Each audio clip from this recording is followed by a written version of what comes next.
Chapter 1243. It was rare for Ce to get angry. Ever since he met Yunjian, however, the number of times he lost his temper had gradually increased. Outside of society, there would always be some people who thought they were very powerful, and then they would point fingers at others. It was also men who wanted to hook up with pretty girls when they saw them. Most girls who were hooked up with would be seduced by a few compliments. Of course, it was impossible for something like this to happen to Yunjian. Ce was ruthless, and the man was about to vomit the food in his stomach from Ce's kick. Ce looked away and back at Yunjian. "Don't let me see you again." Scram. Ce spat softly. His tone was cold, but his gaze was now on Yunjian. He was speaking to the man just now, but his gaze on Yunjian was filled with indulgence. The man could not get up for a long time, dawdling on the floor for a while before he finally got up reluctantly. Oddly enough, the man had just gotten up from the floor and was about to run over to the person in charge of the cruise ship to seek justice for him and blackmail Ce. The painful kick just now was not a waste of his effort. However, once the man got up, he did not feel any discomfort coming from him. How was that possible? How painful was Ce's kick just now? It was so painful that he could barely stand up. Why was he not feeling any discomfort after he got up? While the man frowned, wondering what had happened to him, Ce had already pulled Yunjian to the seat that was occupied by the man and woman just now. His kick could not have hurt the man, of course. Ce did not want to get into any trouble and delay the trip's progress since they were going out to have fun. His world with Xiao Jian had yet to begin. Yunjian was unaware of Ce's thoughts. She was already sitting with Ce on the seat that was occupied by the man and woman just now. The ship was still sailing. Apart from the last jolt, the ship didn't sway again. The journey was very smooth. When they finally arrived at the island, it was already 8 or 9 o'clock in the morning. In the summer, the sun was already high in the sky at 8 or 9 o'clock in the morning. After they got off the boat, Ningxia led the team to the beach near the island. The beach of the boat island was very large. Looking from the edge of the beach, the entire beach was filled with yellow sand and rocks. It was July, and the weather was getting hotter and hotter. The 2 months of summer vacation were undoubtedly the hottest period of the year in Jia province. When they arrived at the beach, Ningxia accompanied Qing Yu and Yunjian to the girls' changing room. Qing Yiru and Mrs. Yang went to the changing room together. Before coming to the beach, Ningxia's mother had already prepared swimsuits for the ladies. Ningxia's mother was very polite. Ningxia's mother had also helped to prepare swimsuits for the men. However, most men would only wear underwear when they went to the beach. Of course, the underwear here were not briefs but boxers. There were changing rooms for men and women set up near the sea. Qing Yu was currently pushing Yunjian into the changing room excitedly. Chapter 1244. The black swimsuit that was shoved into Yunjian's arms was not revealing. She would not be exposed in it, and the important parts would not be overly exposed to others.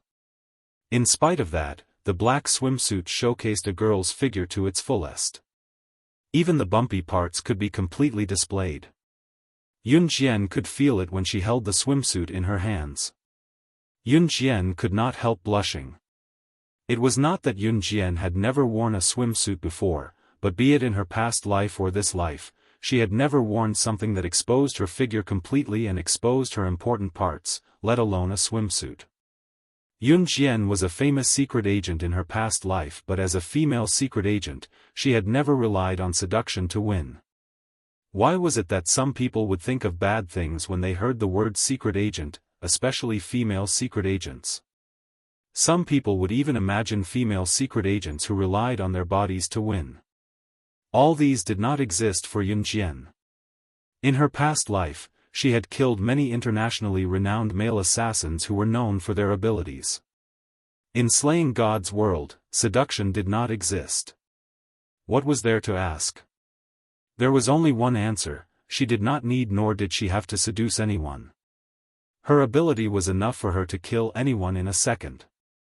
Therefore, Yun Jian's cheeks flushed when she saw the top that was as short as a bra and the swimming trunks that barely covered 1/5 of her thighs. It was mainly for her to wear this in front of him. Hurry up and change, Sister Jian. Ha, the color really suits you. I've never seen you in a swimsuit before. You'll have to satisfy me today. Qing Yu urged again with a half-smile in her voice. Holding the black swimsuit in her hand, she changed into it eventually. When Yun Jian took off her top, Qing Yu almost screamed when she saw Yun Jian's perfect figure. After holding it in for a while, Qing Yu covered her mouth and screamed at Yun Jian like a little girl, "Young master, you're the one who's going to die." Wow! You have such a great figure, Sister Jian. I've eaten a lot these days, I'm getting a little fat now. As Qing Yu spoke, she rubbed her belly. Yun Jian smiled and stroked Qing Yu's hair, saying, "What are you waiting for?" Oh. Qing Yu changed into the pink swimsuit that Ningxia's mother had prepared for her. Qing Yu's figure was not as curvy as Yun Jian's, nor was she like Yun Jian, who was thin and voluptuous in the right places. In spite of it, Qing Yu's figure. Ce and the men who were waiting by the door had already changed into their swimsuits. Of course, Ce did not take off his shirt. He wore a pair of knee-length pants that went into the water and a black casual top. He did not like exposing himself in front of others, so he never took off his upper body or his clothes in front of others. Standing where they were for a while, Ce was surrounded by men who had taken off their top, some of them even trying to show off their toned muscles. There were already a number of girls who were sizing Ce up, but Ce ignored them. It was then that a slender figure walked out from the girls' changing room. She had changed into a pure black swimsuit and short swimming trunks without the slim-fitting top. A pair of fair, flawless, straight, and beautiful thighs were the first to appear before everyone. Ce tensed up the moment he saw the pair of fair legs. Chapter 1245. Yun Jian's figure was tall and slender. The moment she stepped out, the men around her studied her from head to toe. Yun Jian's swimsuit would not be exposed at all, but it was similar to tights. It gave people endless room for imagination and at the same time showcased her figure to the fullest. Sister Jian is so pretty. Qing Yu stepped out as well. She had changed into a pink swimsuit that was brighter and more revealing than Yun Jian's. In spite of it, pink looked more girly. Qing Yu called out from behind Yun Jian. It was a family meeting up with a friend's family to go on a trip together. To put it bluntly, they were out to relax, so there was no need to be so restrained. Yun Jian, who was looking into Ce's eyes, lifted her head slightly before lowering it again. For some reason, she could keep a straight face in front of others, but in front of Ce, she felt like she had to consider her every move carefully. It was rare for Ce to be stunned for a moment before he came back to his senses and went to Yun Jian. He was the only one who could appreciate her beauty. Ce pulled Yun Jian's hand in front of everyone and headed to a spot with more rocks by the beach. Qin Yiru had just come out of the girls' changing room. When she saw Ce pulling Yun Jian to the beach, she asked, "Ae, where are you taking Xiao Jian?" "Walking around." Ce answered softly. Without turning around, he pulled Yun Jian to the spot with more rocks by the beach. These two kids are getting more and more compatible. Gu Junjian, who stood beside Qin Yiru, could not help nodding as he watched Yun Jian and Ce's backs before he told Qin Yiru. Yun Jian was not particularly tall, just a little over 1.6 meters. In spite of it, Yun Jian's height, coupled with her pretty face and body proportions, were just right. Ce was 1.85 meters tall. Standing beside Ce, Yun Jian felt like a little bird leaning on him. Yun Jian's head could only reach above Ce's shoulder. In spite of it, the two of them gave the feeling that they were meant to be together. They were a perfect match. Ce had already pulled Yun Jian far away. Qin Yiru and the others who stood where they were did not follow them. Children were grown up. Just like little birds, they should have their own sky. Qin Yiru was very gratified. On the other side, Ce had already brought Yunjian to a spot with more rocks by the beach. Ce had just pulled Yunjian over when he took off his jacket and personally put it on Yunjian. "You're wearing so little. Your stomach is showing. Be careful not to catch a cold," Ce said as he put his jacket on Yunjian. He even buttoned up the jacket that he had put on for Yunjian. Yunjian was speechless. The temperature was at least 37 degrees Celsius.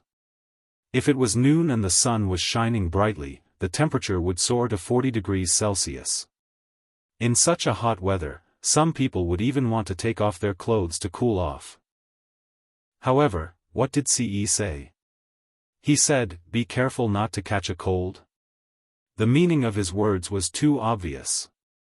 Just as Ce buttoned up the men's jacket that Yunjian was wearing with his long fingers, a middle-aged man among the many small yachts docked not far away from the rocky shore suddenly came over to them and said, "I'm sorry, but I'm sorry." Chapter 1246. The middle-aged man who suddenly walked over was wearing casual clothes and a pair of loose, grayish-brown pants that reached his knees. He stumbled as he walked, as though his legs weren't very nimble. The middle-aged man's arrival interrupted Ce's actions. Although the middle-aged man was a little embarrassed, he still spoke boldly in order to attract business. "It's like this. My surname is Hang. You can call me Master Hang. I've been sailing in this area for decades. I have a boat here that can seat 10 people. We already have 8 guests here. If the two of you come together and form a boat, I can give you guys a discount for forming a team. So, young lady, young man, are you interested?" This middle-aged man was also known as Master Hang. Master Hang was currently giving a brief introduction to Yunjian and Ce. There were all sorts of activities along the beach, so there were many people who came to attract business. Some people's jobs were like this. If they didn't attract enough tourists, they wouldn't be able to make a living. Hence, it was reasonable for them to be thick-skinned. Yunjian narrowed her eyes when she heard Master Hang's words. Ce didn't look at Master Hang. Instead, he reached out and patted Yunjian's head affectionately. Then he said in his deep, magnetic voice, "Do you want to go?" He was naturally asking if they wanted to take the yacht. Even Master Hang, who was standing a distance away, couldn't help but smile when he saw Ce's affectionate gaze. "Okay." Yunjian agreed. At the same time, she reached out to pull Ce up and put on the jacket that was used to cover her swimsuit. 2 people. When Ce saw this, he reached out and pulled Yunjian's small hand over to Master Hang with a smile. "Okay." Master Hang's words carried a strong local accent, but his words could still be heard clearly. As Master Hang spoke, he held a life jacket in his hand. When he led the way back to the yacht, Master Hang couldn't help but praise Ce. "Young man, you have a bright future ahead of you." "Huh." The meaning behind his words was self-evident. Ce smiled. He held Yunjian's small hand and followed behind them. Master Hang brought Ce and Yunjian to the yacht. There were a few people who were about the same age as Yunjian and Ce. When they saw Yunjian and Ce, they greeted them. They were about the same age as Yunjian and Ce. These young people looked quite friendly. It was no wonder. After all, Ce and Yunjian had joined them. Since there were more peoples, of course. "My name is Lin Hui. Nice to meet you." A girl greeted Yunjian and Ce in a friendly manner. Yunjian nodded. Ce didn't reply. Seeing this, the group of people who had teamed up with Yunjian and Ce didn't get angry. The group of people was very friendly.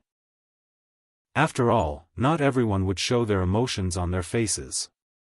"Put on your life jackets first." Master Heng brought over 10 orange life jackets and handed them to everyone. Although there weren't any people of the same age as Yun Jian and Ce who were hostile to each other, they would compare themselves to each other. However, when people of the same age went out with people of the same age, they always liked to compare who was better.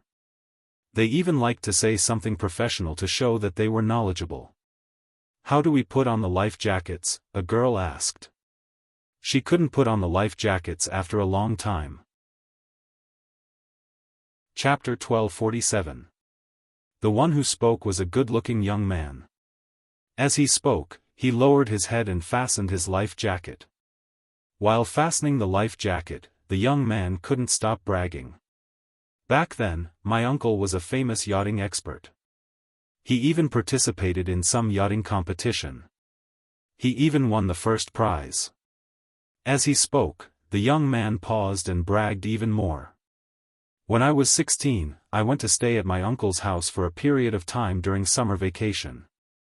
At that time, my uncle even taught me how to drive a yacht. The operation was quite simple. After learning for a day, I could drive a yacht on my own." The young man's bragging tone was very unpleasant. It was very obvious that Lin Hui and the others who were with the young man had heard him bragging more than once. The young man's ultimate goal in bragging was to see the astonishment and shock on Yun Jian and Ce's faces. It was just like bragging and then seeing the astonishment and shock on Yun Jian and Ce's faces was to fuel the young man's vanity. The young man didn't have any other intentions. He just wanted to see the astonishment and shock on their faces when they found out about his strength. Unfortunately, he didn't see any astonishment or shock on Yun Jian and Ce's faces. On the contrary, Yun Jian and Ce's expressions were very normal. The young man, on the other hand, paused his hand that was still fastening his life jacket. He was a little surprised that they were not as shocked as he had expected when they heard how awesome he was. Yun Jian and Ce had already skillfully put on their life jackets. In just a few seconds, they had fastened their life jackets. Even Master Heng was stunned by Yun Jian and Ce's skillful movements, let alone the people around them. "Ahem. Let's get on the boat after fastening your life jackets." In order to ease the awkward atmosphere, Master Heng deliberately pulled on the rope tied to the bow of the boat. The young man smiled awkwardly and helped the others put on their life jackets. Yun Jian and Ce were the first to get on the boat. By the time Lin Hui and the young man got on the boat, Yun Jian and Ce were already sitting on the side of the boat.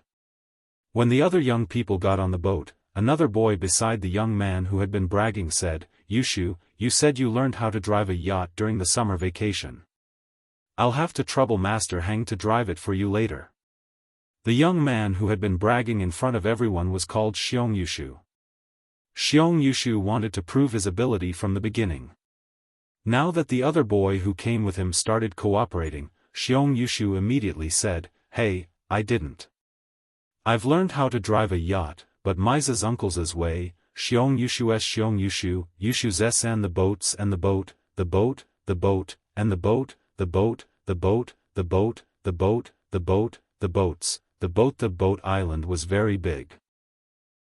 It was impossible to walk the entire boat island in a day's time. Therefore, it was not a bad choice to spend a few dozen yuan to take a boat around the boat island. Sitting beside Ce, Yun Jian enjoyed the thrill of being on the yacht and sailing at high speed on the sea with her eyes closed. At this moment, they had already sailed half a lap around the boat island. At this moment, Master Heng, who was sailing, suddenly clutched his chest. In the next second, he felt a sharp pain in his heart. The hand that was holding the steering wheel suddenly loosened. Chapter 1248. Lin Hui was the first to notice that Master Heng had fainted. Originally, Yun Jian and Ce were on their backs while the others were on their backs. After Master Heng fell to the ground, Lin Hui immediately screamed when she noticed. Yun Jian and Ce had already noticed when Master Heng fell to the ground. As for the others, they also reacted after Lin Hui screamed. What happened to Master Heng? Why did he faint? That was the first thought that appeared in everyone's mind. Because this happened so suddenly, no one had time to react, so everyone was dumbfounded. Yacht, yacht. Who knows how to drive a yacht? Hurry up and send him to the beach.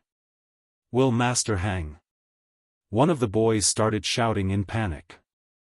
After all, they were already halfway around the island and it would take at least 10 to 20 minutes to get back. Master Hang had suddenly fainted, and no one present knew what had happened. The best thing to do now was to quickly send him back to the beach where they first came out and call for help. But the problem now was, who would drive the yacht after Master Hang fainted? Moreover, Master Hang had fainted, so no one dared to touch him. What if something happened to him again?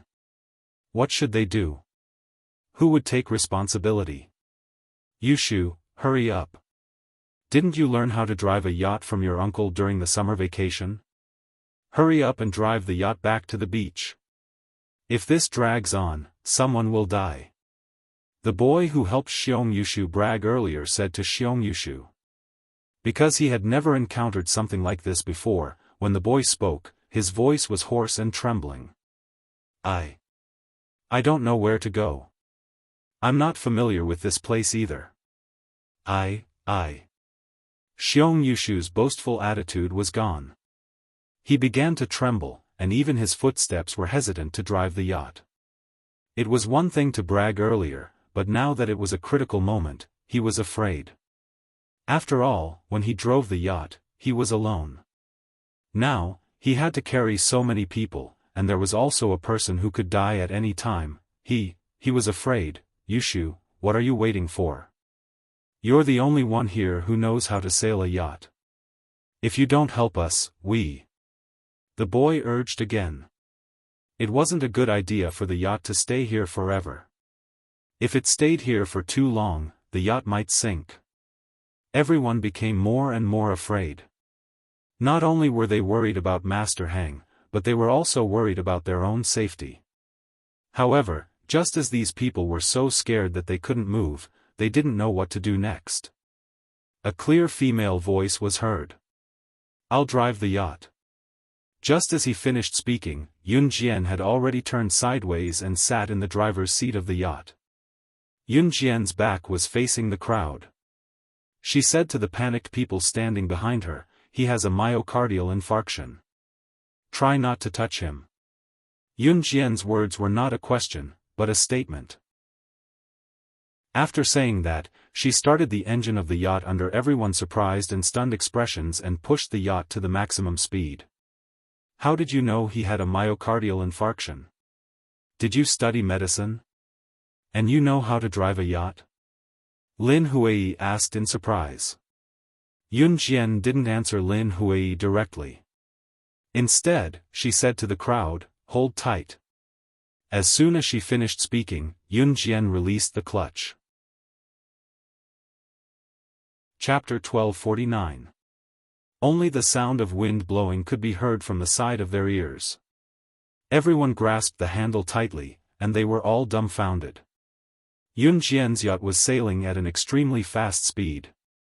Just this speed alone was enough to make everyone turn pale. If someone didn't hold on to the railing tightly, they would probably have been blown off by the wind. Her speed was simply unbelievably fast. Oh my God! This isn't something a newbie can operate.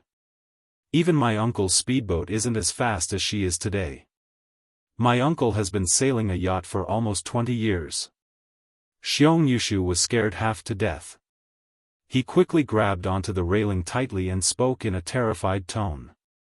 As soon as Xiong Yushu finished speaking, the young people standing around, including Lin Huai, all showed a horrified expression.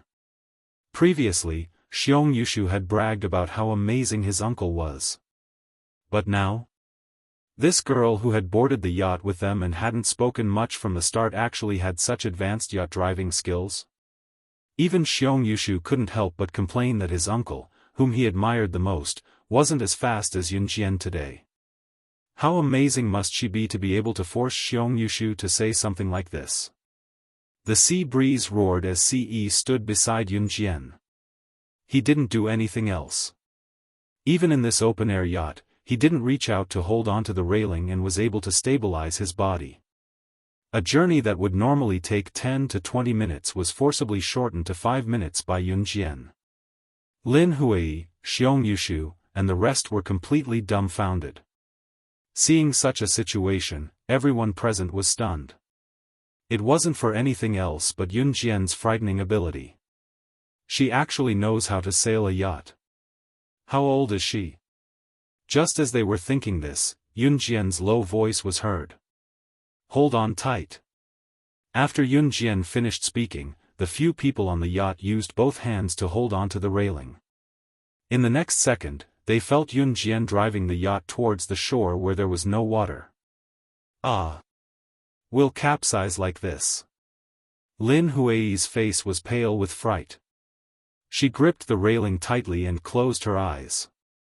Just like Lin Hui, the others didn't look any better. At this moment, all of them had their eyes tightly shut. They were so scared that their nerves were stretched taut. When everyone heard Yun Jian's words, they grabbed the railing of the yacht tightly. Bang! In the next second, the yacht suddenly rushed ashore. Because of the impact of the seawater, coupled with the strong inertia, it was very strong. Therefore, in the next moment, when the yacht hit the shore, it hit the shore hard before stopping steadily. Actually, the bumpiness of the yacht wasn't that bad. At least Master Heng, who was lying on the boat, did not sway at all. The yacht was docked steadily. Obviously, Master Heng was not driving the yacht alone. There were many friends of Master Heng around.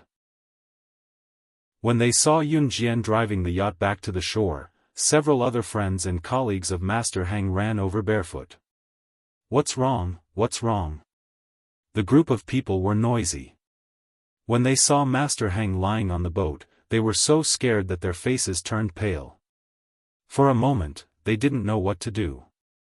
A middle-aged uncle even reached out to pull Master Heng up from the ground and carry him to the hospital. At this moment, everyone saw the beautiful girl in front of them come out from the driver's seat.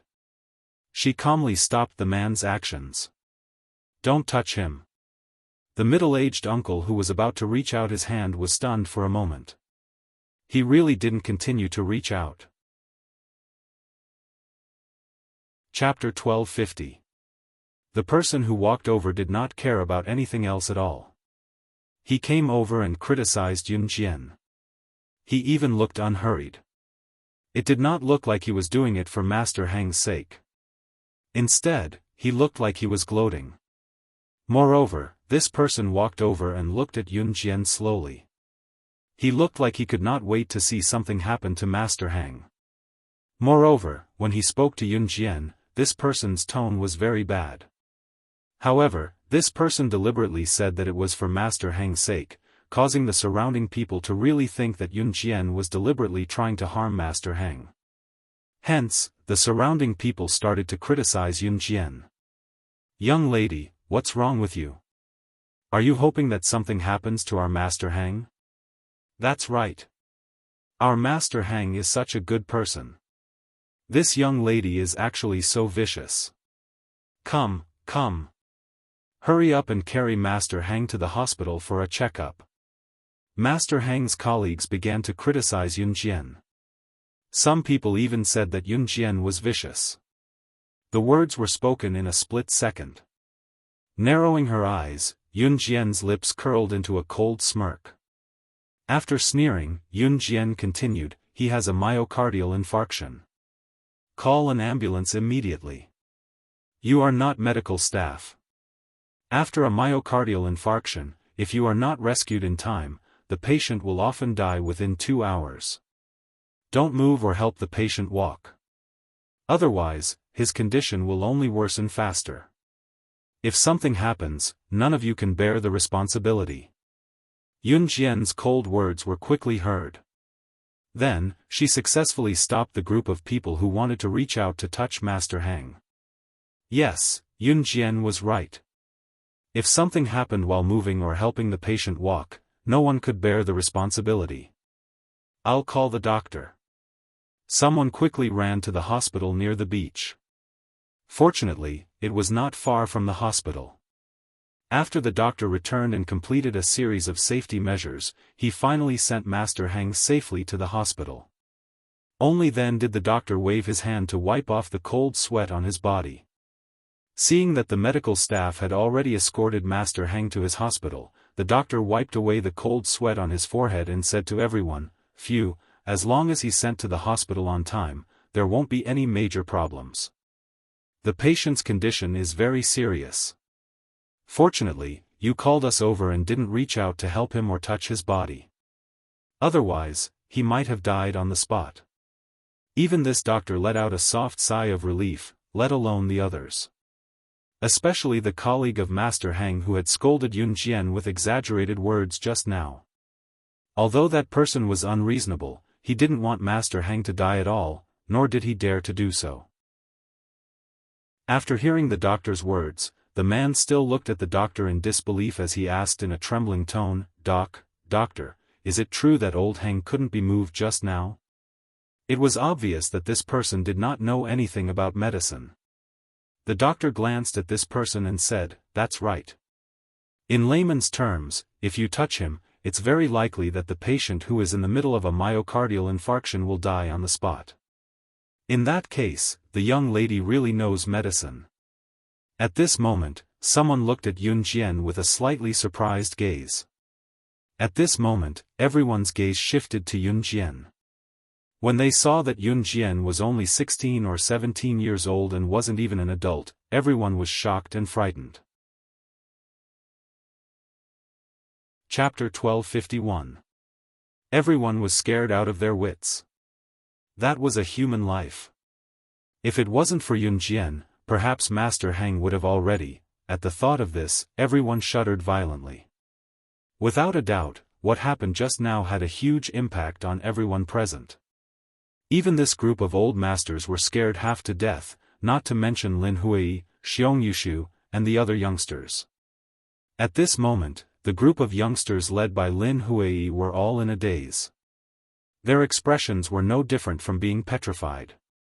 Their entire bodies were frozen on the spot, unable to move. "Young lady, it's all thanks to you just now." When the doctor found out that it was Yun Jian who stopped the masters from attacking Master Heng, saving him from the ordeal, he thanked Yun Jian on Master Heng's behalf. "You don't have to thank me. It's just a small matter," Yun Jian said calmly. After that, she turned around and left with Ce. "Hey, can the two of you wait?" Xiong Yushu only caught up after Yun Jian and Ce had walked quite a distance away. He looked at Ce, then looked at Yun Jian. Then, he said to Yun Jian in a worshipful tone, "You're so good at driving a yacht. I don't have any other intentions. I just want to know where you learned it from. Where did you learn to drive a yacht so well?" Whether it was Master Heng, Xiong Yushu, or Lin Hui, they were all just passers-by on a journey. Everyone had their own living space and world. As long as they returned to their own living space or world, they would never meet these passers-by again. If they were fated to meet a passerby on a journey, it wasn't impossible for them to help them. Yun Jian pursed her lips and smiled. Ce could feel that Xiong Yushu wasn't interested in Yun Jian. He only wanted to ask about Yun Jian's strength. Therefore, other than telling Yun Jian and Xiong Yushu not to get too close, he didn't stop them and just stood quietly at the side. However, he saw Yun Jian curl her lips slightly and smile at Xiong Yushu. After a 2-second pause, Yun Jian spoke faintly and said in a joking tone, "Self-taught, self-taught." After that, Yun Jian reached out and took Ce's hand. Then, she pulled Ce towards where Qin Yiru and the others were. Xiong Yushu stood where he was, watching Yun Jian's receding figure in a daze for a few seconds. After a while, Xiong Yushu said, "Isn't she a genius?" This time, Xiong Yushu really. His uncle had been learning how to sail for 20 years, but he still couldn't beat a teenage girl. Of course, of course, of course. At that moment, Xiong Yushu, of Yun Jian, of his mind. That was the worship of the strong. Yun Jian dragged Siyi's hand back to the shallow sea area where Qin Yiru and Gu Junjian were. The shallow sea area by the sea was a sacred place for children to play.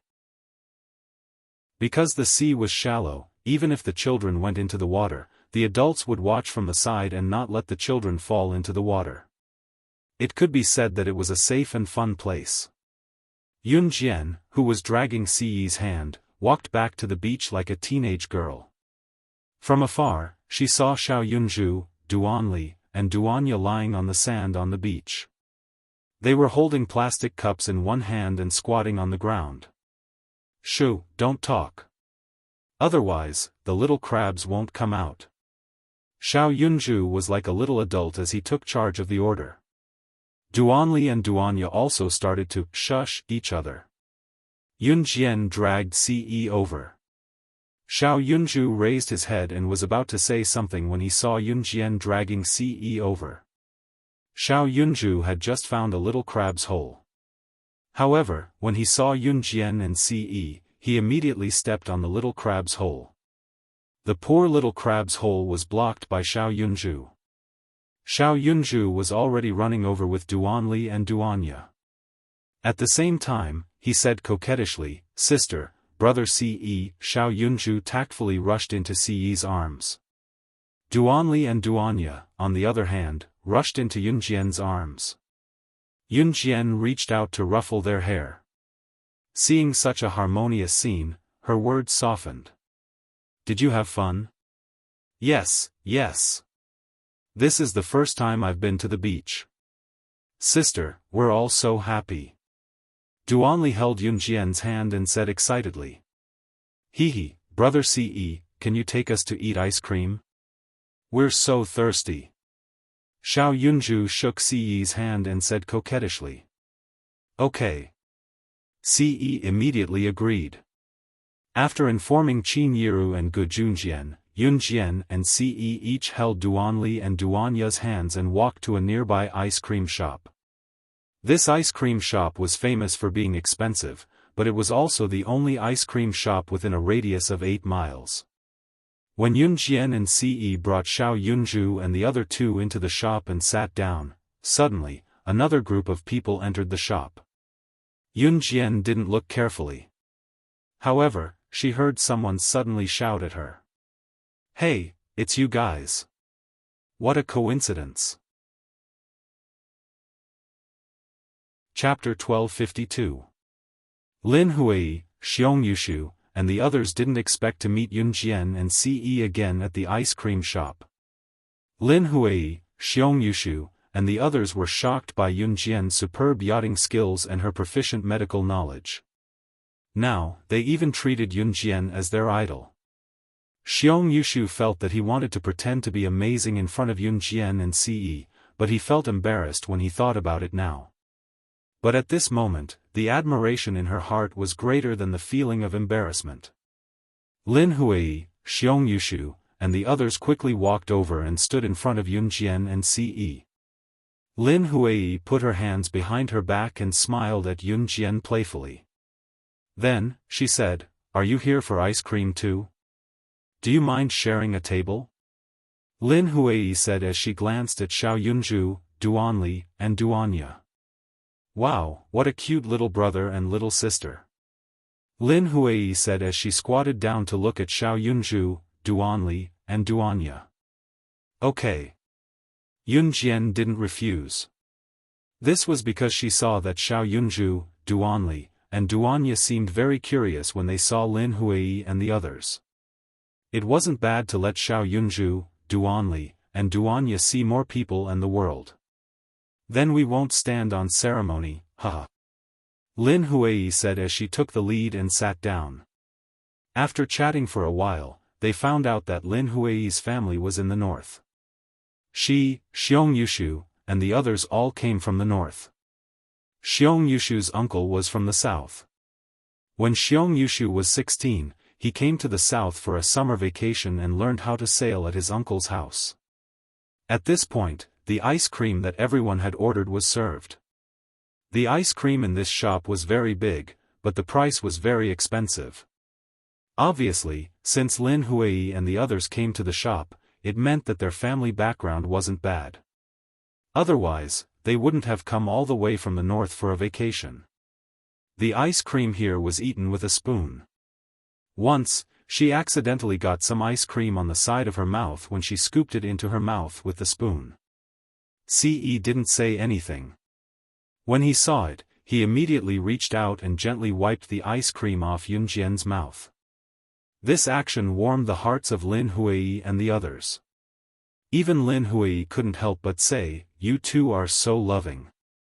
And from the first time I saw the two of you, I felt that the two of you were very compatible." Lin Hui just wanted to express her thoughts. She didn't mean anything else. When Yunju heard Lin Hui's words, he shook his head left and right before blinking his beady eyes at Lin Hui and said seriously, "I'm not sure if you'll be able to do anything to me. Sister and brother Ce often play kissing games, and they don't even let us watch. Our classmate, Xiao Hui, said that they were hiding from us and secretly making love." Xiao Yunju pursed his lips and said in a very innocent manner. The originally good atmosphere became extremely awkward after Xiao Yunju's words. Yunjian's hand, which was eating ice cream just now, froze. She let go of the spoon in her hand that was scooping ice cream, and it fell to the ground. Xiao Yunju's words just now really made one's imagination run wild. Ahem. Yunjian couldn't help but cough lightly to alleviate the awkwardness. Yunjian and Xiao Yunju all ordered ice cream. Ce didn't order because he didn't like to eat these things. Seeing the spoon in Yunjian's hand slip to the floor due to Yunju's frightening words just now, Yunjian was stunned.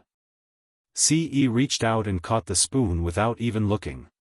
Lin Hui, Xiong Yushu, and the others, who were sitting opposite Yunjian and Ce, all gasped when they saw this. Just now, they thought that only Yunjian was so amazing. In the end, this man didn't even look and directly caught the spoon that Yunjian accidentally dropped. Just as everyone was stunned, they saw Ce use Yunjian's spoon to scoop up a mouthful of ice cream and swallow it. With a smirk, he looked at Yunjian from the side and uttered something that was even more misleading with a doting gaze, "This ice cream is very sweet and delicious." Chapter 1253. Ce's words were enough to cause misunderstandings. Yunjian blushed slightly when she heard Ce's words. Lin Hui, Xiong Yushu, and the others were also stunned. When they came back to their senses, their expressions changed slightly. However, most of them were a little embarrassed. At that moment, everyone felt that Ce's words were really embarrassing and full of possessiveness. Furthermore, he had said it so confidently as if he was afraid that others wouldn't know that there was something going on between him and Yunjian. But to be honest, just the fact that Yunjian and Ce were so compatible was enough to make Lin Hui, Xiong Yushu, and the others envious. Yunjian reached out and snatched the spoon back from Ce's hand. She didn't look down on the spoon that Ce had eaten and her face was slightly red. "I'm not giving it to you." Yunjian lowered her head and scooped another mouthful of ice cream. Her cheeks were slightly red as she spoke to Ce. When Ce heard this, he felt that she was acting coquettishly. Ce couldn't help but smile. Cough cough cough. Did you guys know that there will be a surfing competition at the beach later? Let's go and watch, shall we? Xiong Yushu stood up and said softly to ease the awkwardness.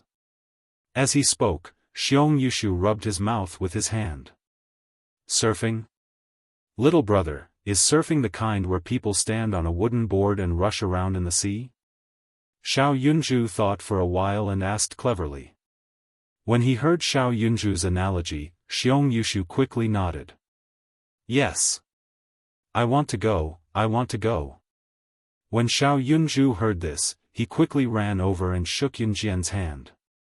Then, he said coquettishly, "Big sister, can you take us to watch the surfing?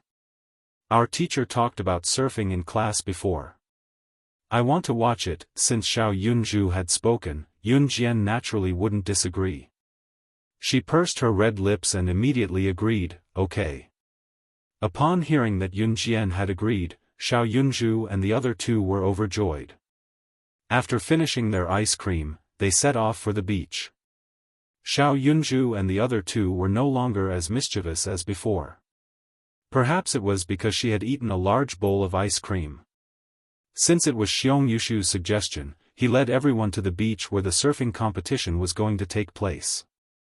The beach here was not shallow, so Yun Jian and Ce held tightly onto Xiao Yunzhu, Duanli, and Duanya's hands, afraid that the three children would run away. There was a lot of traffic on this beach because there was going to be a surfing competition. The beach, which was originally big enough for a person to run all over the place, was now so crowded that one could only walk slowly. Thus, Yun Jian had to hold on to Xiao Yunzhu, Duanli, and Duanya even more tightly. Xiong Yushu, who was leading the team, finally found an empty spot to watch the competition. He had just called Yun Jian and the others over when Yun Jian narrowed her eyes and saw a familiar face in the crowd. Yun Jian leaned against Ce and whispered to him, "Mad Dragon is here." She had arranged to meet Mad Dragon on the boat island, and they had just set the location here. However, Yun Jian didn't expect it to be so crowded at first. "Hey, you guys come and play." Lin Huai saw the lively scene and waved her hand to signal Yun Jian and Ce to bring Xiao Yunzhu and the other two over. However, Ce suddenly leaned over and whispered into Yun Jian's ear. Chapter 1254. Ce did not know if Lin Huai had turned around, nor did he want to know. He did not want to know about other people's affairs. He only cared about his Xiao Jian. Ce lowered his head and pressed his lips softly to Yun Jian's earlobe, ignoring the curious gazes of the people around them. He spoke softly, speaking words that no one around them could hear. Everyone thought that Ce was saying something flirtatious to Yun Jian. In fact, Ce had only whispered to Yun Jian, "Xiao Jian, do you want Mad Dragon to join the kosher mercenaries?" It sounded like a question, but Ce had basically confirmed Yun Jian's plan. As expected, Yun Jian nodded softly after hearing Ce's question. She had only invited Mad Dragon to meet her on Zhoudao because of one thing. She wanted Mad Dragon to join the kosher mercenaries and expand the kosher mercenaries' capabilities. Although the kosher mercenaries' reputation was not to be underestimated internationally, the kosher mercenaries were still not strong enough. At least, that was what Yun Jian thought. A person, an organization, could not stay where they were forever. To achieve greater success, they had to take the big step bravely. Yun Jian was never satisfied with the status quo because she knew that she was not good enough. There would always be someone better than her. She had to be the powerhouse who held up the entire mountain in order to protect the people she wanted to protect. Kosher mercenaries would never reject talents, what more an elite like Mad Dragon. It was true that Kuang Long's capability was not on par with Yun Jian's, in fact, they were miles apart. However, if Kuang Long was poached by other forces in the future, it would only be an additional enemy and danger to Gu Sha mercenaries. Therefore, Yun Jian planned to invite Mad Dragon to join the kosher mercenaries. "Stay here and accompany Xiao Zhu and the others. Have fun. I'll handle this." Ce had already straightened his body and looked up. He had one hand in his pocket as he spoke in his rich masculine voice. There were many people walking around, but no matter how beautiful Yun Jian and Ce were, no one would stop to watch them or eavesdrop on their conversation like they were monkeys. Therefore, Ce did not lower his voice when he said the latter part. "You." Yun Jian looked up and pressed her lips together. She was surprised, but there was a faint warmth in her heart. Mad Dragon was now a member of the Inhun organization. Why was this so? It was because all the assassins and agents of the Inhun organization had worked for the organization. In her previous life, Yun Jian had also worked for the Inhun organization for a few years. When she became strong enough, she became the first person to leave the organization. However, Mad Dragon had not completely left an Hun organization. In fact, an Hun organization did not participate in these things. In an Hun organization, as long as you completed the mission, you could leave the organization. Moreover, an Hun organization had never stopped any capable assassins or agents from leaving their control. Yun Jian was the only agent who had completed all the missions given by an Hun organization and left an Hun organization. This was because none of the assassins and agents who wanted to leave an Hun organization to complete their missions lived to see the day they left. However, Yun Jian believed that Mad Dragon could do it. This was because Mad Dragon was strong enough. Yun Jian was touched because Mad Dragon was still a member of an Hun organization. Yun Jian only wanted Mad Dragon to reach an understanding with her and wait for Mad Dragon to leave an Hun organization before officially joining the Kosha mercenaries. However, Ce words were, just as Yun Jian said the word "you," Ce suddenly reached out and hugged her waist. There seemed to be light in his eyes. Under his handsome face, the corners of his lips were slightly raised. His eyes only reflected her. Other than that, there was nothing else. Chapter 1255. He could give up everything, even an Hun group. He only wanted her. He had never thought that he would meet a woman who he could give up his life for, a woman he wanted to hold in his arms and make her belong to him alone. Ce hated women to the core, to the point where he shuddered at the mere sight of them. He thought that he was destined to be alone and had never yearned for love, much less yearned for it. However, fate had brought him to meet his Xiao Jian. Once Ce loved someone, it was for life. It was impossible for him to let go. She was his woman, so he naturally had to hold her in the palm of his hand. Yun Jian blushed when she heard Ce's last sentence. Ce's words touched her to the core. If it were not for the crowd, she would have hugged him. "Take Xiao Zhu and the other girls and wait for me here," Ce said as he rubbed Yun Jian's silky hair gently. Yun Jian did not reject him now as she nodded at Ce. Ce then turned to leave through the crowd. Xiao Yunzhu clapped and exclaimed, "Wow!" Ce Gij touched Jiejia's hair like he's touching mine. Just as Xiao Yunzhu said that, Lin Huai peeked over again, only to see Ce leaving. Lin Huai was suspicious but she still walked over to Yun Jian. "Where's your boyfriend?" "Heh, I'll hold your brother's hand for you. Look after your two younger sisters. We'll stand here, the surfing competition is starting soon." Lin Huai asked nosily before going to Yun Jian with a grin. Lin Huai was only helping Yun Jian hold Xiao Yunzhu's hand out of kindness, preventing Xiao Yunzhu from being pushed or trampled in this crowded place. "Thank you." Yun Jian thanked Lin Huai with a smile. Lin Huai was being kind after all. You're welcome." Lin Huai was flattered, scratching her head and saying nothing else. At the same time, someone at the beach announced the start of the competition through the microphone. "Thank you to all the tourists who came to watch the competition. Due to the crowd, we hope that all of you can watch the competition from a safe place. Thank you. Let the competition begin." Not long after Ce left, the surfing competition was about to begin. Ce walked towards the center of the crowd with one hand in his pocket. His tall figure attracted a lot of attention as he walked towards the center of the crowd. Under everyone's gaze, Ce walked to the center of the crowd. He reached out and grabbed the collar of a man who had his back facing him. Without even saying a word, he dragged the man by the collar to an empty corner. Mad Dragon was suddenly grabbed by the collar by Ce. He didn't know that the person who grabbed his collar was Ce, so he was furious. He was the god of war, Mad Dragon, ranked 3rd on the International Secret Service rankings. How could he be dragged by the collar today after being defeated yesterday? Mad Dragon tried to break free, but he realized that his strength, which was enough to intimidate countless international masters, was useless in front of the person who grabbed him by the collar.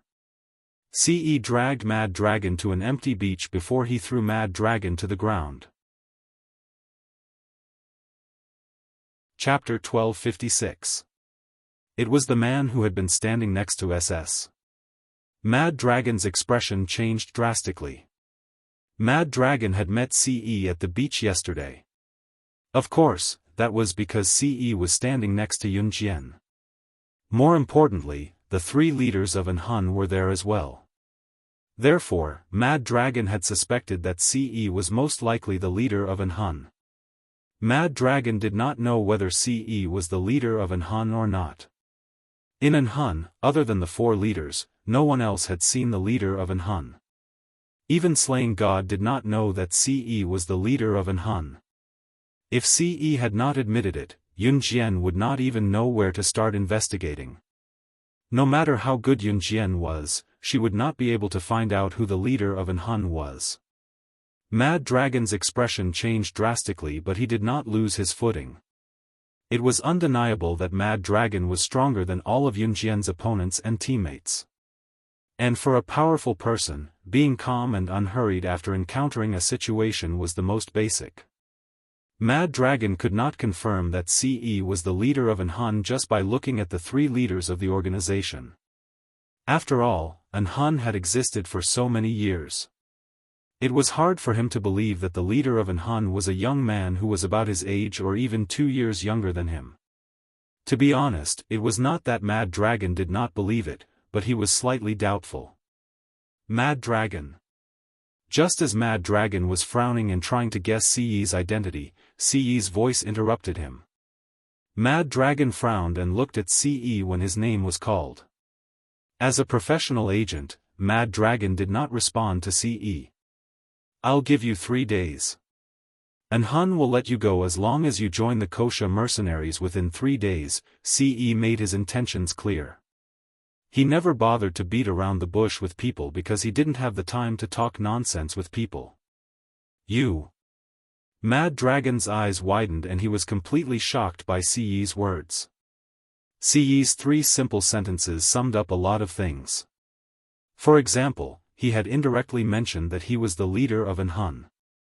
Other than the 4 leaders of Anhun, no one else could make the decision to release any of Anhun's secret agents or assassins. Except for the leader of Anhun. Remember to voluntarily join the Wuxia mercenaries after leaving Anhun. Otherwise, you should know how Anhun deals with traitors. Ce did not waste any more time and said simply. Mad Dragon gulped, and when he regained his senses, Ce had already walked away. Just as he took 2 steps forward, Ce suddenly thought of something and turned to the side. Even Mad Dragon, who was also a man, could not help but admit his inferiority when he looked at his flawless face. Remember, that's my woman. Don't stand within 3 meters of her when you see her in the future. Otherwise, you will become the number 1 person on Anhun's must-kill list. Ce raised his eyebrows slightly and said without any change in his expression. The people on Anhun's must-kill list were the wanted criminals of Anhun. As long as they were on Anhun's must-kill list, the assassins or special agents of Anhun had to kill them as soon as they saw them. The number 1 person on Anhun's must-kill list was wanted by the entire Anhun. Even if they did not die, it was definitely not a joke. Chapter 1257. That was a fate worse than death. Mad Dragon's face had darkened to the point of no return. I will definitely head to the Wuxia mercenaries within 3 days, and I promise I won't get within 3 meters of her. Mad Dragon was sweating profusely. But on the surface, his expression didn't change at all. However, no one could have imagined that Mad Dragon's heart was so shaken that it was unrecognizable. Big news. Big news. The boss of the Wuxia mercenaries, the number 1 international secret agent, was actually together with the leader of the Anhun organization who had trained her? Just the fact that Ce forbade him from getting close to Yunjian or he would be marked as the top figure on Anhun's must-kill list was enough to scare Wild Dragon. He wouldn't dare to touch SS even if he died. She was the leader of the Anhun organization. After hearing Mad Dragon's promise, Ce smirked. He didn't say anything else and walked towards where Yunjian and Xiao Yunju were.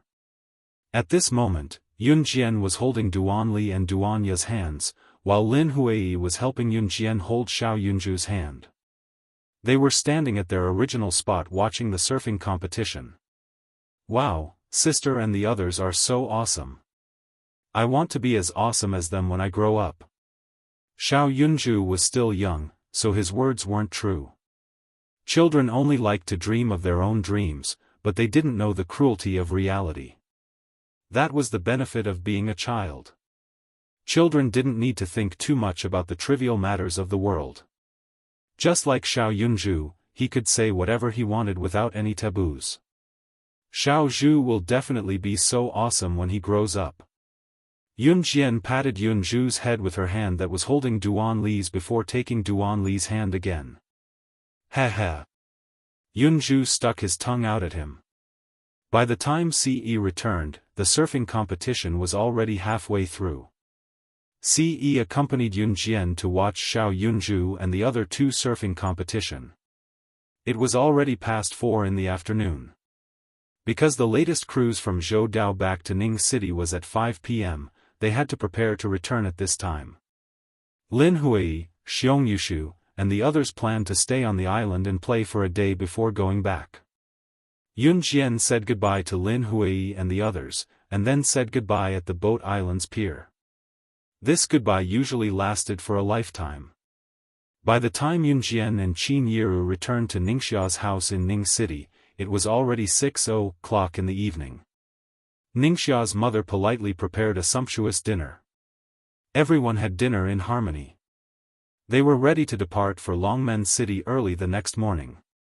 Ningxia and Ningxia's mother even said in a friendly manner that Yunjian, Qin Yiru, and Mrs. Yang's family would definitely come to Ning City again. They returned to Longmen City after saying their goodbyes. Their return to Longmen City this time was different from before. There was an additional person, Si Luo. Si Luo and Qing Yu got along well, so he wanted to stay at Qing Yu's house when they arrived in Longmen City. Heh, you can't go wrong staying at my house. Don't you think so, Sister Jian? Qing Yu asked Yun Jian when she dragged Si Luo to her house. That's great. Yun Jian narrowed her eyes. Her hair was loose today, but it was not tied up with a headband. They were still on the bus on the way back. A cool breeze blew outside the window, blowing Yun Jian's hair up. There was a lingering fragrance in her hair that was pleasing to the nose. But I have a little idiot who's noisy every day at home. You have to get used to it. Her name is Gu Nian. Qing Yu chuckled and introduced her to Si Luo. Si Luo did not know how to say anything else, but he was already grateful that Qing Yu was willing to take him in. Shuang could not take it anymore. He rushed up from the back seat to grab Si Luo's wrist and told Qing Yu, "Brother Jian, let's go." Chapter 1258. When Shuang said that, not only were the people on the bus stunned, even Shuang himself was stunned. However, Shuang was different from the others. If it had been someone else who had accidentally said something so awkward, they would have tried to change the topic. However, Shuang was taken aback. He then grabbed Si Luo's hand and leaned against the backrest of Si Luo's seat confidently, continuing to reason with Qing Yu in front of everyone on the bus. She came back with me. I should be the one to take her in. Why are you snatching her away from me? Shuang sounded quite confident. Then, he added after a pause, besides, she's the one who begged me to take her in. You can ask her yourself if you don't believe me. Shuang was still trying to act innocent. Not only did he want to snatch her away, but he also wanted Si Luo to admit that she was the one who wanted to follow him. As he spoke, Shuang tugged at Si Luo's wrist, intending to get her to speak. Si Luo thought that Yun Jian was the boss here, so she turned to look at Yun Jian. Si Luo thought that Yun Jian was the boss because Ce had to listen to Yun Jian here. If Yun Jian wanted to go east, Ce would not dare to go west. After glancing at Yun Jian, she saw Yun Jian grinning at her. Si Luo pouted and turned her head back. She shrunk her neck in fear and glanced at the scar on Shui Ying's neck before shifting her gaze back to Qingyu. I think I should stay with Qingyu. Shuang grabbed Si Luo's wrist tightly. She was terrified but still, she mustered up her courage to speak her mind. She shrunk her neck just as Si Luo finished speaking, afraid that Shuang would scold her. The scar on Shui Ying's neck was horrifying. Si Luo was truly terrified. If she were to see Shuang in the middle of the night at his house, it would really be. On the other hand, Qingyu was different. Qingyu was so pretty and would protect her. More importantly, Qingyu mentioned that she had a silly girl at home who was a troublemaker named Gu Nianji. This way, she would not feel bored staying in Qingyu's house.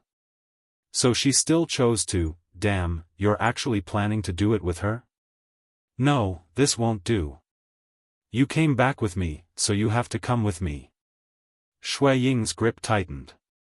In the end, Shuang dragged Si Luo to his house. Shuang stayed in Longmen City for a day upon his return before rushing back to an Han group. Shuang was supposed to leave with Lin Wei when they left Longmen City, but he was different today as he left with Si Luo. Si Luo had wanted to stay in Longmen City but she dared not resist Shui Ying's tug. She could only shrink her neck and leave with Shuang under Qingyu and Yunjian's cheers. Oh God, Si Luo is so pitiful.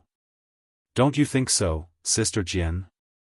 Qingyu shook her head, standing at the bus stop to send Shuang and the others to the airport. I think so. Yun Jian turned to give Qingyu a half-smile and went to Ce who was standing not too far away. The next few days were very ordinary. With Ce's company for the past few days, Yun Jian's days were anything but ordinary. The third global underground tea party would be held in a few days' time. To put it bluntly, it was a gathering of the world's underground secret agents and assassins. 3 days before the underground tea party, Yun Jian had a month of peaceful summer vacation. In the blink of an eye, it was almost August. 3 days before the tea party, Yun Jian was asked to attend the graduation ceremony of Junior 3 Class A. The graduation ceremony was held on the 29th of July this time. It was a little late since it was a last-minute event. Chapter 1259. Zhang Xiaofan was waving at Yun Jian with all his might. Chen Sini, on the other hand, had her hands gently cupped by her lips, using this as an excuse to shout at Yun Jian from afar. It had been a few days since Yun Jian had seen Zhang Xiaofan and Chen Sini, this pair of buffoons. She couldn't help but reveal a faint smile. Hey, it's so embarrassing for the two of you to shout here and there. We have to maintain our poise. Ling Yichen, who was standing beside Zhang Xiaofan and Chen Sini, coolly flipped his short hair that couldn't be flipped. Then, he struck a cool pose. Screw you. We're all on the same side. Stop pretending. Zhang Xiaofan slapped Ling Yichen's cool pose away. You're not from our class, yet you're attending our graduation ceremony with us. Aren't you ashamed? Zhang Xiaofan rebuked Ling Yichen with his master, Yun Jian, backing him up. It's not like I'm the only one from another class who's here to join in the fun. Didn't the other students in your class also invite their classmates who aren't from your class to attend your graduation ceremony? Ling Yichen eloquently rebutted Zhang Xiaofan. Hey, I say, you're acting all high and mighty when a classmate from another class comes to attend our graduation ceremony. Zhang Xiaofan joked as he bickered with Ling Yichen. However, before the two of them could finish their bickering, Yun Jian's cold voice rang out, if the two of you say another word, I'll make you walk backwards right now. Hearing his master's words, Zhang Xiaofan quickly shrank back. Ling Yichen was also shaken by Yun Jian's imposing manner. Zhang Xiaofan and Ling Yichen believed in Yun Jian's words very much, so the two of them immediately stopped talking. Ha ha ha. My Jian is the best. Chen Xini said as she hooked her arm around Yun Jian's and stuck her tongue out at Zhang Xiaofan and Ling Yichen. Everyone is here, right? We can go to the hotel for lunch. The person who organized the graduation ceremony was Yun Jian's class study committee member, Lin Yaqian. Lin Yaqian was a very ordinary-looking girl, but she was very good at her studies and had excellent organizational skills. It was just that she was usually very quiet and didn't like to talk much. In school, Lin Yaqian always wore her school uniform. Today, she had changed into a white dress, which made her look like a fairy. Sure thing, study commissary, as you wish. Zhang Xiaofan was at ease, entering the hotel with Yun Jian and the others with a chuckle. Today, the graduation ceremony of the students had even called their teachers over. At this time, the results of the middle school exams were already out. After entering high school, the students would go their separate ways. After entering the private room of the hotel, Yun Jian followed Zhang Xiaofan and the others to a table. There were 3 to 4 tables set up around them in the same room. This was also to make it easier for the class reunion. After Yun Jian sat down, a few of the rowdier boys in the class started to kick up a fuss. Hey, don't leave later. Qi Xiaoxiao's boyfriend from our class will be here later. Her boyfriend is the young master of Prosperous Fountain Company in Zhe Province. His family is filthy rich. Qi Xiaoxiao said later that she'll get her boyfriend to bring her to Longmen City's racecourse for horseback riding. It's free for all of us. Prosperous Fountain's young master is treating us, heh. Right after the rowdy boys finished speaking, the girl named Qi Xiaoxiao who had been quite obedient in school was already wearing a thick layer of makeup. It hadn't even been 2 months since she left school, but she was already wearing heavy makeup. Today, she was even wearing a pink miniskirt with a lot of rouge and face powder on. Qi Xiaoxiao stood up and said proudly, "It's not that exaggerated. My boyfriend's family is only worth tens of millions." A net worth of tens of millions was an unimaginable amount in 1999. Chapter 1260. Upon hearing Qi Xiaoxiao's words, both the male and female students gasped in shock. Wow! Qi Xiaoxiao, your boyfriend's family is so powerful? He's already worth tens of millions. A girl exclaimed at Qi Xiaoxiao with sparkling eyes. Just as the girl finished, another boy chimed in, Qi Xiaoxiao's status now is different from before. She's the future madam of Prosperous Fountain Company. The entire company should be hers in the future. When the boy said that, there was another round of, "Oh," from the crowd. Qi Xiaoxiao was even more smug when she heard what the boy said. Coincidentally, the boy added, "Qi Xiaoxiao, don't forget us when you're successful in the future." The latter part of his words elicited gasps from the crowd. Yun Jian's identity as an advanced special forces soldier was shocking, but compared to Qi Xiaoxiao who was likely to be the future madam of Prosperous Fountain Company, the students preferred to suck up to her. It was because Qi Xiaoxiao would become rich. People were all very realistic. In the face of benefits, reputation was not worth mentioning at all. Qi Xiaoxiao picked up a cup of tea and downed it like a rich lady amidst everyone's praises and adulation. Yun Jian was not affected by the atmosphere as she was chatting with Chen Xini and her friends at the corner of the dining table. "Master, you'll be studying outside the city after you go to the military school. You must come back to visit us in the future," Zhang Xiaofan said reluctantly. After all, it was almost a year of friendship. It was not something that could be forgotten so easily. "Yeah, Jian, we're studying in high school in Longmen City. You're out of Longmen City now and going to a high school outside. You must come back to visit us when you're free," Chen Xini said, gripping Yun Jian's hand tightly. Yeah, me too. Xiaofan, Xini, and I got into the same high school." Ling Yichen chimed in. Looking at their expectant gazes, Yun Jian nodded and smiled, "Yes, I will." Come to think of it, the first friends she made when she left Xinjiang town and came to Longmen City were Zhang Xiaofan and Chen Sini. Ling Yichen had gotten to know her not too long after that. Up until today, the three of them had been by his side. However, Yun Jian knew that all good things must come to an end, just like Lu Fian. When they would meet, they would always meet. A person had to walk their own path in life. No one could accompany them to the end because everyone's lifespan and experience were different. No one could be sure. My boyfriend is here. At this moment, Qi Xiaoxiao, who was sitting at the table next to Yun Jian's, suddenly looked at the door excitedly. Then, she stood up and ran over. To Qi Xiaoxiao, the only reason she could change was because of her boyfriend. Moreover, she had a boyfriend now, so she had become more confident. Back in school, Qi Xiaoxiao was an ugly girl who did not know how to dress up. Now that she was out of school, she knew how to dress up and put on makeup. Now, she could even boldly reveal her boyfriend's assets humbly, eliciting gasps from the people around them. Qi Xiaoxiao was very satisfied with this feeling. Yun Jian did not look up but Chen Sini and the others looked over. A man in his early 20s wearing a pair of ripped pants stood at the door, thinking that he looked cool. It was obvious that he was a delinquent. Chapter 1261. Qi Xiaoxiao pulled on the man named Lin Zihang and boasted to the crowd. As expected, Qi Xiaoxiao's boasting was effective. Just as Qi Xiaoxiao finished her words, the students around them went into an uproar. What? Qi Xiaoxiao, is what you said true?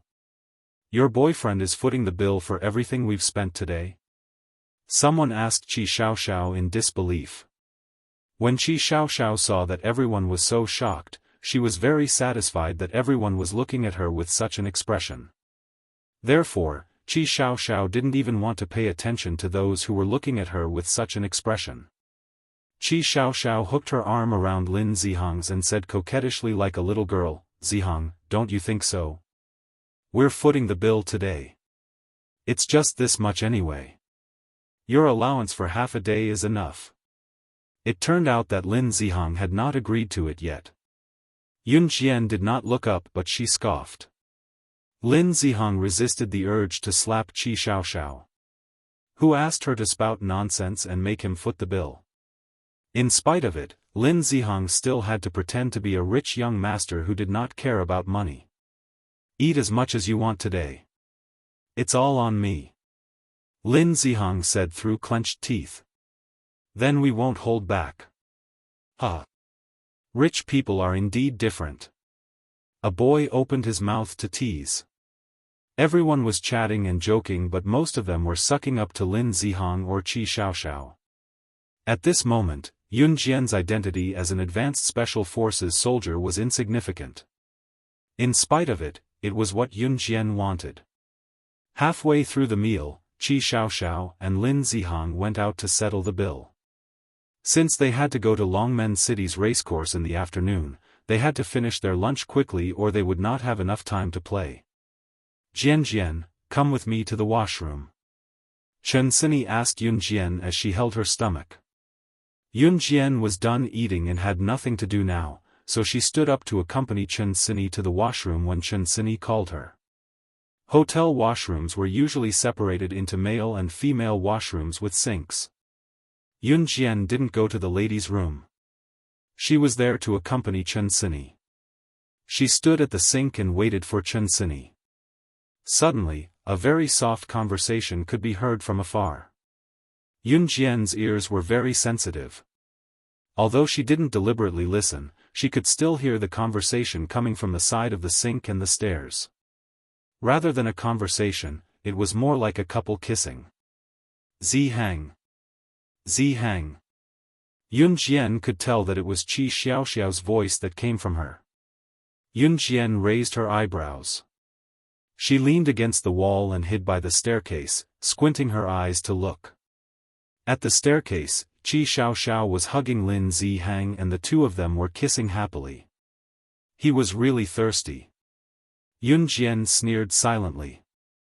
In this era, there weren't many surveillance cameras installed in hotels, at least not here.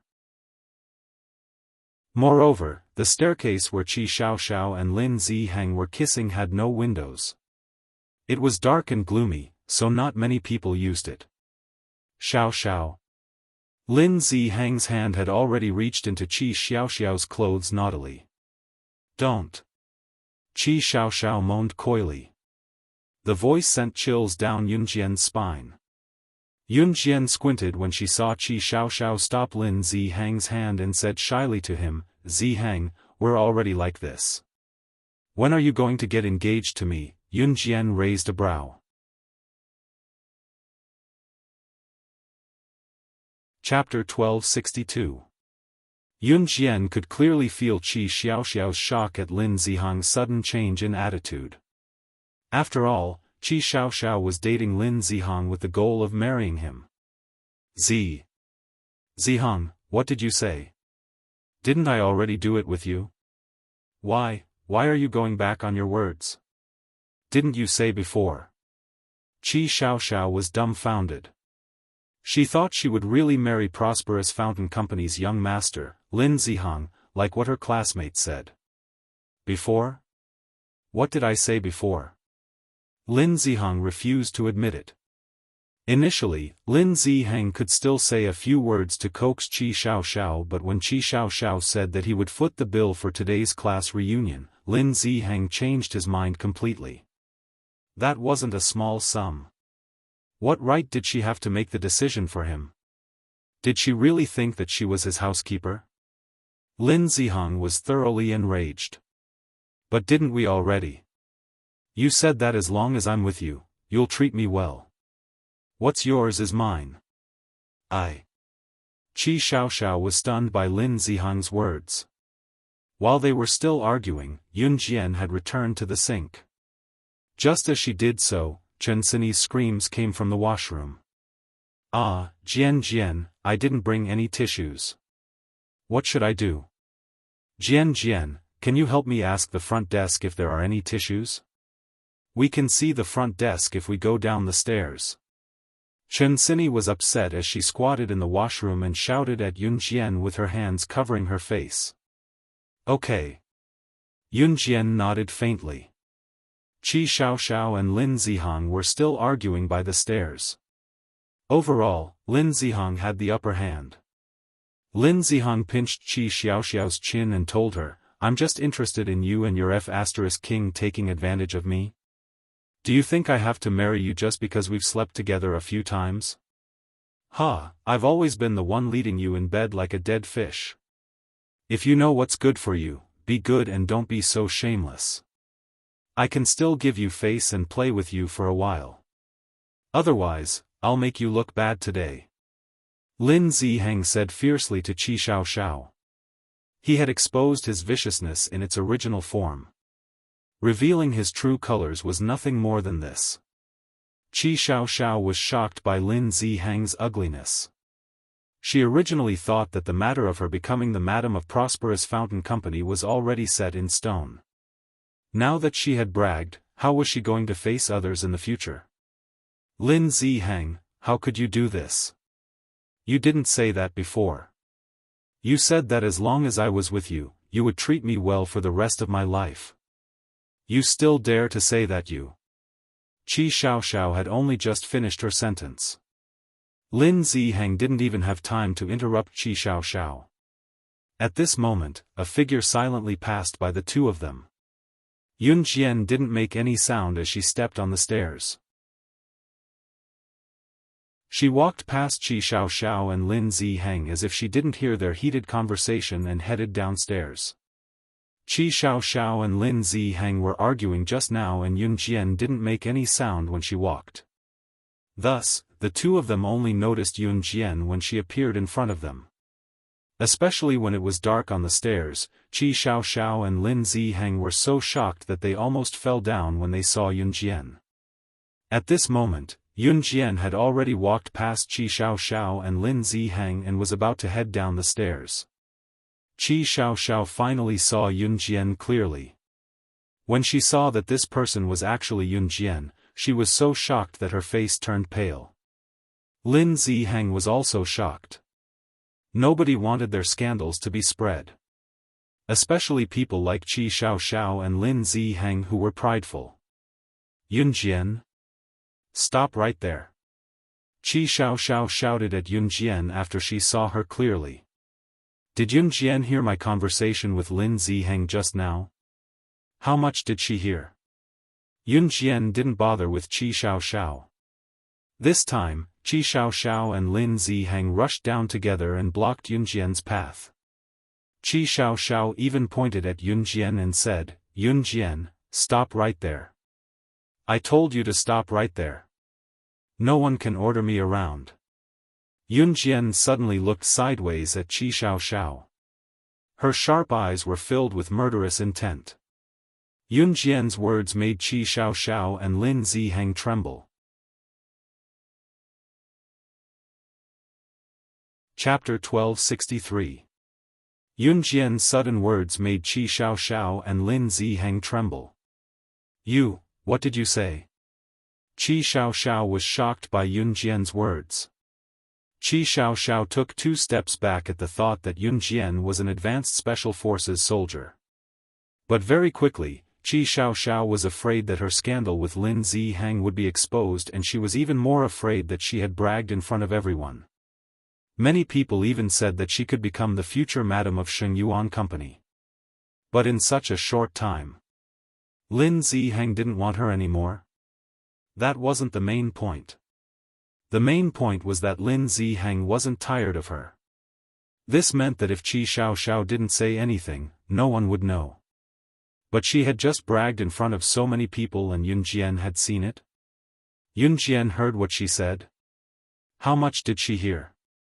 How was she going to face others if this got out? Yunjian, what did you hear? Let me tell you, my boyfriend is the young master of Shengyuan Company. If you dare to say a word about what you just heard, I'll make sure you're in big trouble. Qi Xiaoxiao was obviously scared to death. If people found out that she had slept with Lin Zihang, the main thing was that Lin Zihang didn't want to marry her anymore. If this got out, she would lose all her face. She would definitely be done for. When people talked about her, they would only say that she was a slut. She didn't know how to behave at such a young age. Qi Xiaoxiao was afraid, so she stopped Yunjian from going downstairs, not allowing Yunjian to go downstairs. Yunjian glanced at Qi Xiaoxiao. Yunjian was taller and slimmer than Qi Xiaoxiao. Qi Xiaoxiao was also a little chubby. Lin Zihang stood in the dark corridor of the staircase and couldn't see Yunjian's face clearly, but he knew that Yunjian wasn't bad just by looking at Yunjian's figure. That playboy aura of his was aroused again. Of course, Lin Zihang didn't want his scandal to be exposed. If his father found out that he was fooling around with a woman like Qi Xiaoxiao, his pocket money would be deducted in the future. Thus, Lin Zihang stopped Yunjian from going downstairs and said to Qi Xiaoxiao while panting, "You don't want others to know either, right? Then come over here and help me record it. I'm going to *CK her right here. Then she's in the same boat as us." Lin Zihang stretched out his hand and threw the phone to Qi Xiaoxiao, thinking that he was suave. Current cell phones didn't have the ability to record, but they already had the ability to record. "What, you?" Qi Xiaoxiao didn't expect Lin Zihang to say something like that. She was stunned. What else can we do? This was the best way to seal this woman's mouth. "Qi Xiaoxiao, hurry up!" Lin Zihang roared. Qi Xiaoxiao gritted her teeth. She also felt that this was probably the best way. At this moment, Lin Zihang had already lunged towards Yunjian. Needless to say, Lin Zihang's idea was the safest. If it had been any other girl today, she would have been completely ruined by Qi Xiaoxiao and Lin Zihang. Fortunately, the person standing here today was Yunjian. Yunjian narrowed her eyes. There was no light here and she could feel Lin Zihang's hand reaching towards her. Yunjian dodged to the side gently. Then, she kicked Lin Zihang's abdomen and stomped him to the ground. She didn't even lift a finger. She stomped Lin Zihang's body to the ground with her foot alone. The entire process took less than 2 seconds. Even in the dark, Lin Zihang was shocked by Yun Jian's skills. Qi Xiao suddenly remembered that Yun Jian was an advanced special forces soldier. In the next second, she heard Yun Jian's eerie voice clearly. "Ha, it's so quiet here and no one's walking around. If I kill you now, cut your bodies into 8 pieces and throw them into a gunny sack and throw them into the stream, will anyone discover your bodies?" Yun Jian's words were terrifying, especially with her skills and in this dark environment. Chapter 1264. Yun Jian didn't waste any more time with Qi Xiao and Lin Zihang. She didn't intend to bother anyway. Besides, Chen Sini was still waiting for her in the toilet. After Yun Jian finished her sentence, she walked downstairs lazily with her hands in her pockets as if nothing had happened. Qi Xiao was shocked. Her hands were unsteady just now and she accidentally dropped Lin Zihang's phone on the floor. However, both Qi Xiao and Lin Zihang weren't paying attention to this. They were more concerned about whether Yun Jian would reveal what she said just now. Qi Xiao and Lin Zihang didn't say anything as they watched Yun Jian walk down the stairs towards the front desk on the first floor. After a while, Lin Zihang shouted angrily at Qi Xiao, "Hurry and help me up. It hurts so much. Damn it." Qi Xiao was so shocked that she quickly ran over to help Lin Zihang up. After all, Qi Xiao had to coax Lin Zihang so that her days of being admired would last longer. After helping Lin Zihang up, Qi Xiao and Lin Zihang quickly walked towards the room where their classmates were. Although they were afraid that Yun Jian would reveal what she saw just now, Qi Xiao and Lin Zihang were more afraid that Yun Jian would go back first. Because at least if they went back first, even if Yun Jian wanted to talk nonsense, she wouldn't be able to prove it. For the next period of time, Qi Xiao and Lin Zihang were in a state of tension. When the classmates talked to Qi Xiao and Lin Zihang, they could clearly feel that Qi Xiao and Lin Zihang were distracted. Because they didn't know what was going on, the classmates didn't pay much attention to it. Until Yun Jian and Chen Sini returned from the toilet, Qi Xiao and Lin Zihang didn't even bother to be polite with their classmates. Their eyes were constantly on Yun Jian. Yun Jian and Chen Sini had just returned to their seats when Zhang Xiaofang's scolding voice was heard. "Oh, damn, Sini, why did you take so long to go to the toilet? I almost thought you fell into a pit. If you keep talking nonsense, I'll beat you up." When Chen Sini heard this, she was a little petty. She immediately clenched her fist and puckered her lips as she lightly punched Zhang Xiaofang. Zhang Xiaofang laughed as he grabbed Chen Sini's fist that was coming at him. He then continued to tease her. "Take it easy, I'm not the same as before. Right now, I have the ultimate technique that Master personally imparted to me. Ha ha ha." With that, Zhang Xiaofang even waved his hand, pretending to be very domineering. Of course, Zhang Xiaofang was simply joking. It was just the kind of playful banter between acquaintances. Chen Sini was amused by Zhang Xiaofang's actions. Even Yun Jian's lips curled into a smile. Xiao, why are you looking at Yun Jian over there?" a girl from the next table asked in a strange tone. Suddenly, there was the sound of chopsticks falling to the ground, followed by the sound of Qi Xiao's messy hands and feet. No, I just think she looks especially good today. I wonder what foundation she's wearing today, haha." From her voice, one could tell that Qi Xiao was in a panic. The more Yun Jian pretended that nothing had happened, the more Qi Xiao and Lin Zihang were afraid that she had ulterior motives. However, in reality, Yun Jian didn't want to care about what had just happened. "I don't wear makeup." Yun Jian's cold voice was heard. Her voice was icy, sending chills down one's spine. Qi Xiao and Lin Zihang shivered at the same time.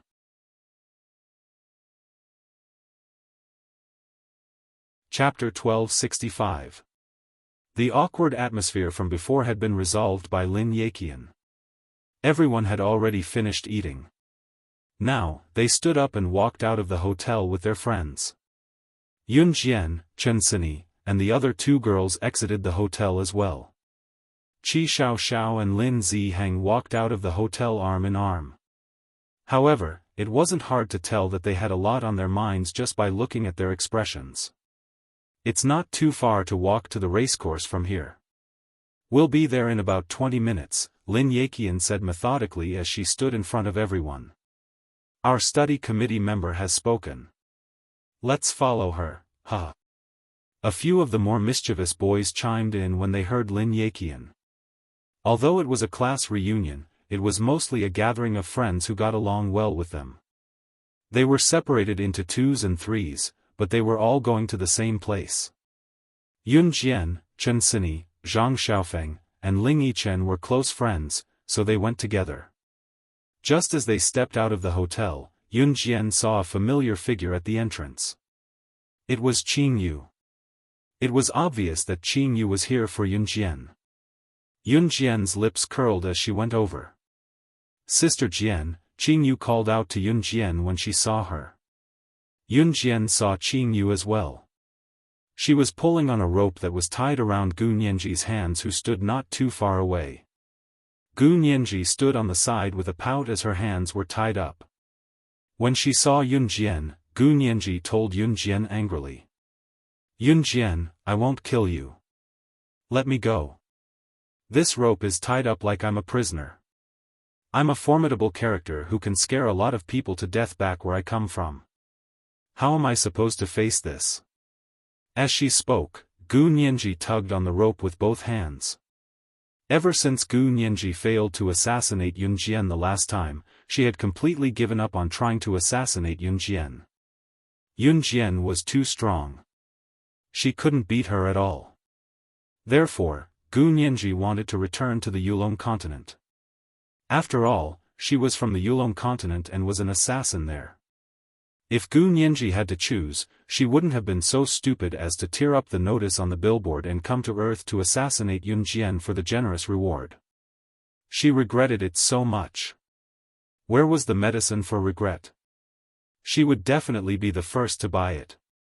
Seeing that someone had suddenly appeared and was looking for Yun Jian, some of the students who were walking past turned their heads to look at Yun Jian. After all, his classmates had been paying close attention to him. Especially when Gu Nianji was tied up by Qing Yu, it was too eye-catching. However, when they heard what Gu Nianji said to Yun Jian, the boys and girls who were about to walk past them all stopped in their tracks. One of the female students was even quicker than Yun Jian when she asked Gu Nianji, "You want to kill Yun Jian? Murder? Are you kidding me? Or was he acting?" Murder is against the law. Of course, normal people would be shocked to hear what Gu Nianji said. Especially students of this age who were usually more free and lazy. The students who passed by Yun Jian stopped to look at Gu Nianji and Yun Jian. The problem is that I can't beat Yun Jian. I can't kill her. Gu Nianji said innocently, as if she did not feel that murder was wrong. Gu Nianji, who came from the Yulong continent, was just like Lan Su back then. She knew nothing about Earth.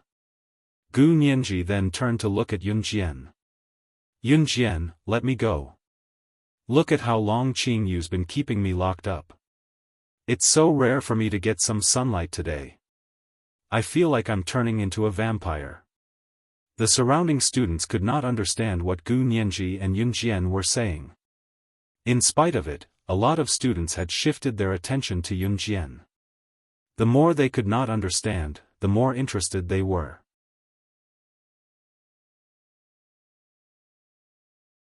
Chapter 1266. Then, Yun Jian reached out to ruffle Gu Nianji's raven hair. She smiled and took 2 steps forward. Then, she paused and turned to look at Qing Yu. Both of you, come with us. Qing Yu nodded and followed Yun Jian with the rope that bound Gu Nianji's hands. Gu Nianji pouted but eventually followed Yun Jian with Qing Yu. Halfway through, Qingyu paused to ruffle Gu Nianji's head like Yunjian and lowered her head to tease her softly by her ear, silly Nian Nian. Then, Qingyu suppressed her laughter and followed Yunjian. Gu Nianji was speechless. Did she want to die?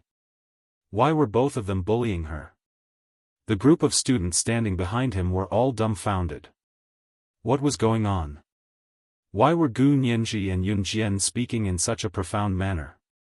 Why did it feel like the two of them were deliberately putting on a show for their classmates to get everyone's attention? Some of the students felt disgusted. They thought that Yunjian was doing this on purpose to get everyone's attention. However, no one exposed her or showed their emotions on their faces. Yunjian's class reunion was also considered a graduation ceremony. Not only were the students from the same class able to attend, but students from other classes and even those who were not from Longmen High School could attend as well. Therefore, it did not matter if Qingyu and Gu Nianji were there as well. Qingyu brought Gu Nianji out for a walk today, but she knew that Yunjian's class was having a reunion, so she brought Gu Nianji along to join in the fun. Let's go, let's go. We have to hurry. It's best to get to the racecourse before 12:50 p.m. because we have to pick our favorite horses when we get there later. There'll be a horse race in the afternoon too. Lin Yaqian walked at the front, like a tour guide, leading everyone forward. One had to admit that Lin Yaqian's arrangement was very appropriate. Especially when they were in school, Lin Yaqian, as the study committee member, had displayed extraordinary organizational skills. Therefore, everyone was more than happy to listen to Lin Yaqian's arrangement. Soon, Yunjian and the others arrived at the racecourse. When they arrived at the stud farm, the first thing they saw was the old man who raised the horses. The old man's surname was Zhang. He was already in his 50s or 60s. He had been raising horses for nearly 30 to 40 years. It could be said that he had been focusing on raising horses since he was 16 or 17 years old. He knew horses very well. Right now, Uncle Zhang was helping to manage the entire horse farm. Lin Ziheng obviously knew Uncle Zhang, so Lin Ziheng said a few words to Uncle Zhang in a very smug manner. Then, Uncle Zhang led everyone to choose a horse. Xiao Jian, what horse do you want to pick? Chen Sini was excited as she tugged at Yunjian and asked Yunjian. This type of horse can't fly, so I'm not riding it. Gu Nianji glared at the people who were choosing horses in disdain. All the horses in the Yulong continent could fly. She didn't want this kind of horse. Yunjian curled her lips slightly. I think this horse isn't bad. It's sturdy and strong. It'll definitely run the fastest. I'll choose it. Zhang Xiaofan was already in front of a horse. He untied the black horse's leash and said, "Let's go." Pfft! A chuckle from a boy suddenly rang out. The guy who suddenly laughed was not Yunjian's classmate. He was probably a friend or relative who had come with one of his classmates.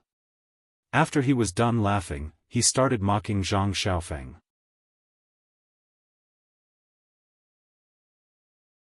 Chapter 1267. The man spoke in an absolute tone, and his words were full of arrogance. The boy was about 17 or 18 years old. He looked like a high school student, and he should be a relative or friend of one of Yunjian's classmates. After the boy finished speaking, someone immediately said, "Wow, you're Kai Lin's cousin, Kai Yi, right?"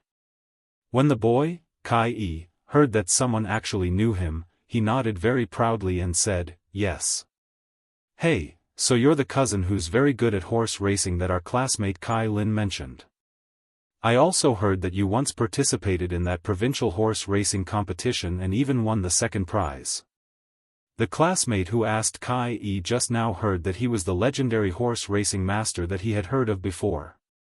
Especially now that the horse racing was about to take place, this person worshipped Kai Yi even more. "Hey, I only won the second prize. As long as you persevere like me and race every day for 3 years, it's something that anyone can do." Kai Yi still felt that he didn't have enough firepower, so he said very modestly. Sometimes, the more modest the words were, the more high-profile they were. Kai Yi was so modest just to show off his high profile, that was all. Kai Yi's words were heard by more students around him. Therefore, the students praised him one after another. So amazing. Look, people who are amazing are also trained. It's 3 years, and he can persevere like this. He's really amazing. I really admire him. He can be called the school's most handsome guy. The surrounding students began to talk about it, which made Kai Yi even more arrogant. It was as if he was really an amazing person. On this side, Zhang Xiaofan was angry, but Yun Jian walked to the horse group. She narrowed her eyes and reached out to untie a horse tied to a wooden pole. I'll choose this one. Hey, little girl, this horse is not easy to control. This horse is the fiercest horse here. Anyone who gets on its back will fall off in less than 3 seconds. Only the top horse trainer can barely ride on its back. If you get on it, you'll break your leg. When Uncle Zhang saw Yun Jian untie the horse, he hurriedly ran over to stop her. Uncle Zhang, why don't I try to tame this horse? Although I'm not the best, I've been learning for 3 years. When Kai Yi heard Uncle Zhang's words, he suppressed the restlessness in his heart and walked over to Uncle Zhang from afar. This. Uncle Zhang revealed a troubled expression. Uncle Zhang, don't worry. I can definitely do it. Kai Yi said very confidently. He was just waiting to shine in front of everyone. Okay. Uncle Zhang was silent for 2 seconds before he nodded in agreement. Yun Jian didn't say anything. She just stood there and watched Kai Yi lead the horse in front of everyone. Because of Uncle Zhang's words, the surrounding people tensed up and looked over. Uncle Zhang said that this horse could only be tamed by a top-notch horse trainer. Kai Yi's current actions were obviously a challenge to tame this ferocious horse. Therefore, the surrounding people were attracted over. At the same time, each of them nervously looked at the scene that was about to happen in front of them. Kai Yi felt that the surrounding people were sizing him up. He couldn't wait to show off even more. Therefore, Kai Yi simply grabbed the reins and forcefully stepped on the stirrups to sit on the back of this ferocious horse. Just as he sat on the back of this ferocious horse, the horse roared and shook crazily. Kai Yi was stunned for a few seconds. He desperately grabbed the reins, but in less than 3 seconds, he was thrown to the ground by the horse. Kai Yi endured the pain and quickly stood up. Then, in order to not embarrass himself, he deliberately explained, "This horse is really a ferocious horse. I don't think anyone here can tame it." Just as he said this, everyone saw a small figure flash in front of everyone. They saw Yun Jian quickly step forward. She used 3 seconds to rush to the front of the horse from afar. Then, she fiercely kicked her legs and directly flipped over.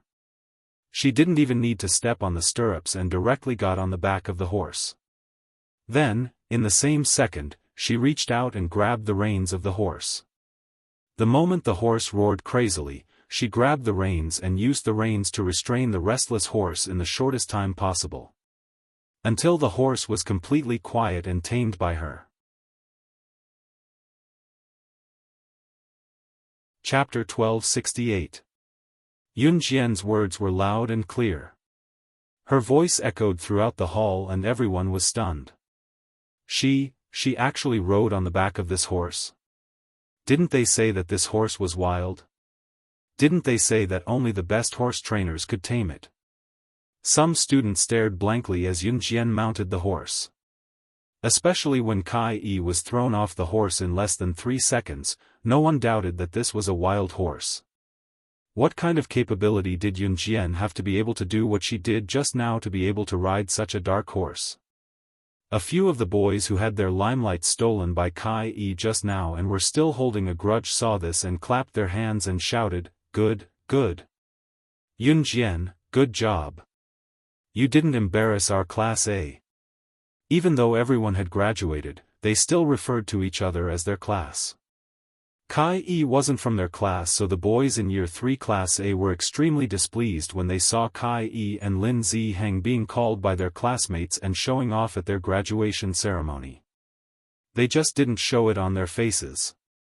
When Kai E fell off the horse just now, the boys in Yunjian's class wanted to clap and cheer, but they didn't show it directly. Yunjian got on the horse after Kai E fell off because he couldn't control it. This action was like giving Kai E a big slap in the face. Therefore, the group of boys in the class cheered and howled. They were so excited that they couldn't control themselves. Kai E was in a hurry to get up just now to explain himself, but he ended up being bullied by Yunjian. His expression darkened instantly. Cousin. At this moment, Kai Yi's cousin, Kai Lin, walked up to Kai E and handed him a few tissues. Kai Lin was Yunjian's classmate and Kai E was here today because of Kai Lin's invitation. After Kai Lin walked over and handed the tissues to Kai E, she turned around and looked at the crowd. At the same time, she glared fiercely at Yunjian from the corner of her eye and said, "It's nothing to be able to ride a horse. Horse racing is all about skill. My cousin's horse racing skills were once praised by a national horse racing coach. That coach once represented country Z in an international competition. I heard that he even won a grand prize." Kai Lin said it in a very high-profile manner. She didn't believe that Yunjian was an advanced special forces soldier. This was already unbelievable. Could she be an all-round secret agent? Just like the secret agents in the movies who could blend in with all kinds of professionals without being discovered? Was she an extremely powerful existence? Pfft, wasn't this a joke? How old was she? Kai Lin was very unhappy. She had been unhappy with Yunjian for a long time. That's amazing. Immediately, some girls began to chime in. Oh my God, he is so awesome. He was praised by a national horse racing coach.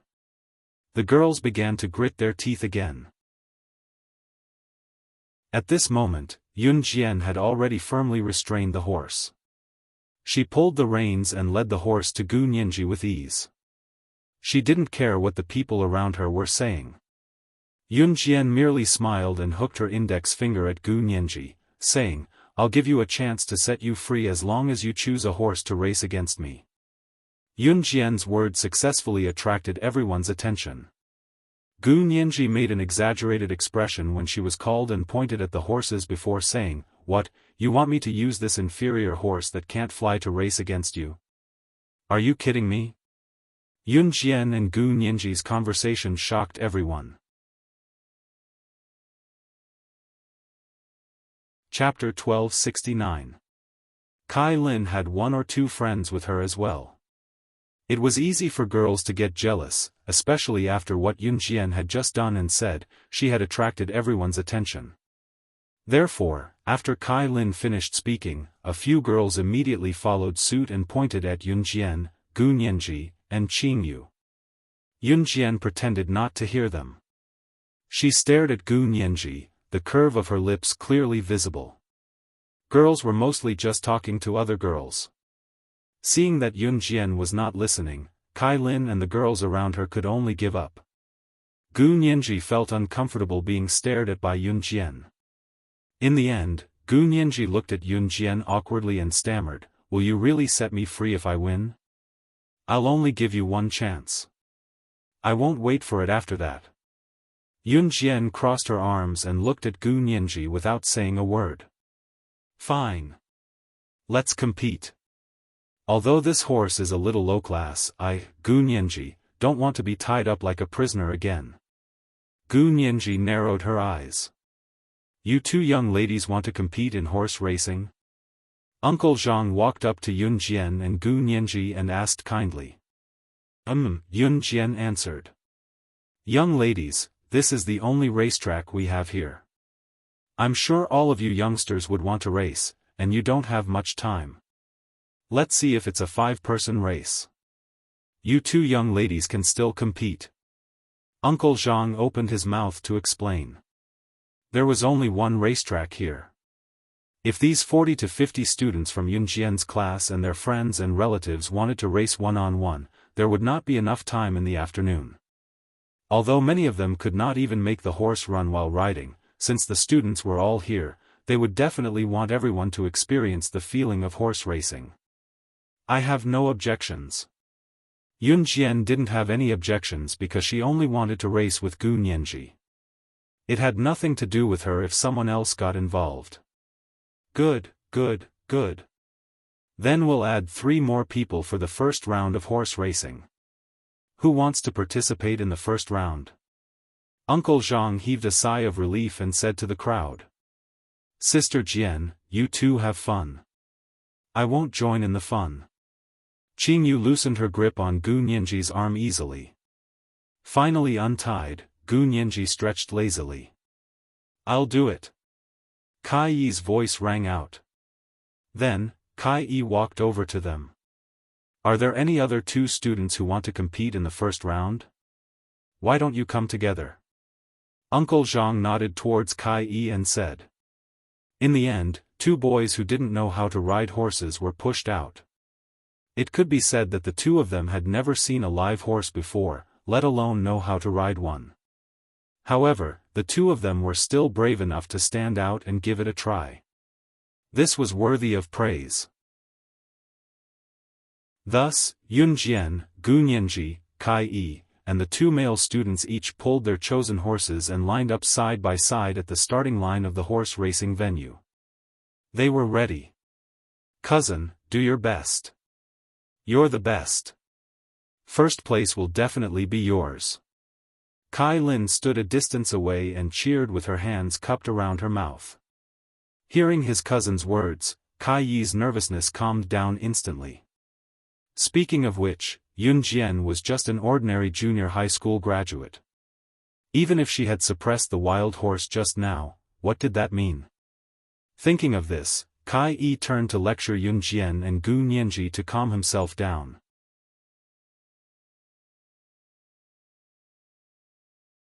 Chapter 1270. Not only was Kai Yi lecturing Yunjian and Gu Nianji directly, it sounded like he was boasting when he said it. He said that he would not let Yunjian and Gu Nianji win because of his love for horse racing. The reason was very valid. Kai Yi's words indirectly implied that he would definitely win against Yunjian and Gu Nianji. Yunjian merely scoffed at Kai Yi's words. Gu Nianji scratched her head and thought to herself, how can there be such a dumb fool on this earth? Is he really dumb or just pretending to be dumb? How dare he say such things in front of her and Yunjian? Other things aside, Gu Nianji knew that Yunjian was someone with real ability. At least, it was an indisputable fact that she could not defeat Yunjian. That was why she was now Yunjian's captive. Kai Yi coughed dryly when he saw that Yunjian and Gu Nianji were ignoring him. He was obviously embarrassed. However, the cheers of the girls around him boosted Kai Yi's confidence. The girls around him were shouting. Hey, don't you think this guy is handsome? He is. Didn't Kai Lin say that he won a prize in a provincial horse race? I think he'll be the champion this time. Of course. The people outside had no idea what was happening here. At the same time, in Yunjian and Ci's house. Ce was sitting in the study. Shuang and Mo Sen, who had returned to Han's headquarters, stood before him. Shuang took a step forward with a frown and told Ce, young master, Lin Wei has brought people from the organization here. Their destination is the racecourse in the outskirts of Longmen City.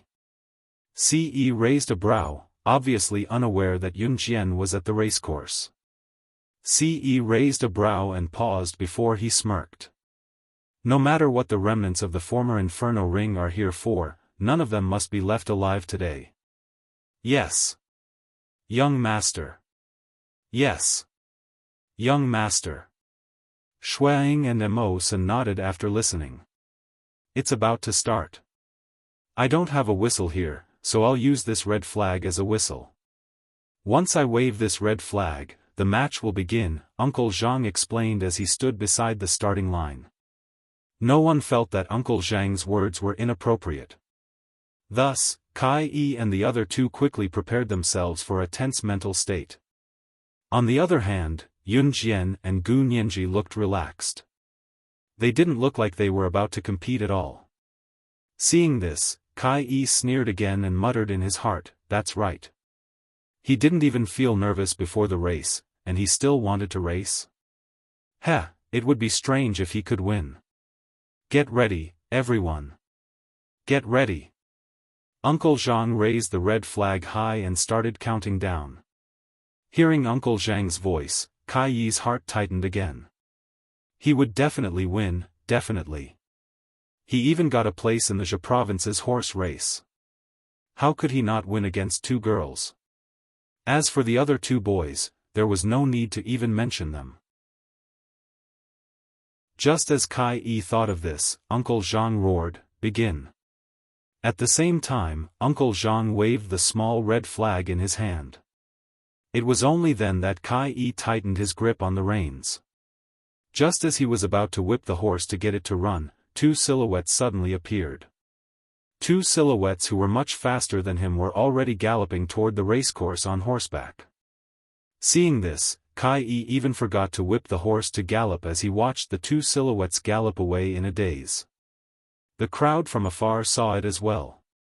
Under Uncle Zhang's command, the two silhouettes galloped away on their horses like lightning.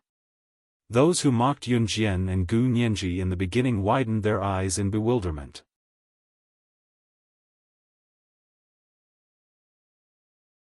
Chapter 1271. Kai Yi was stunned from the start as he stood rooted to the ground with the whip in his hand. It was only when Yun Jian and Gu Nianji were 10 meters away that Kai Yi snapped back to his senses. He immediately chased after them with the whip in his hand. As for the other two boys, because they had never learned how to race horses, the two of them grabbed the reins and pulled.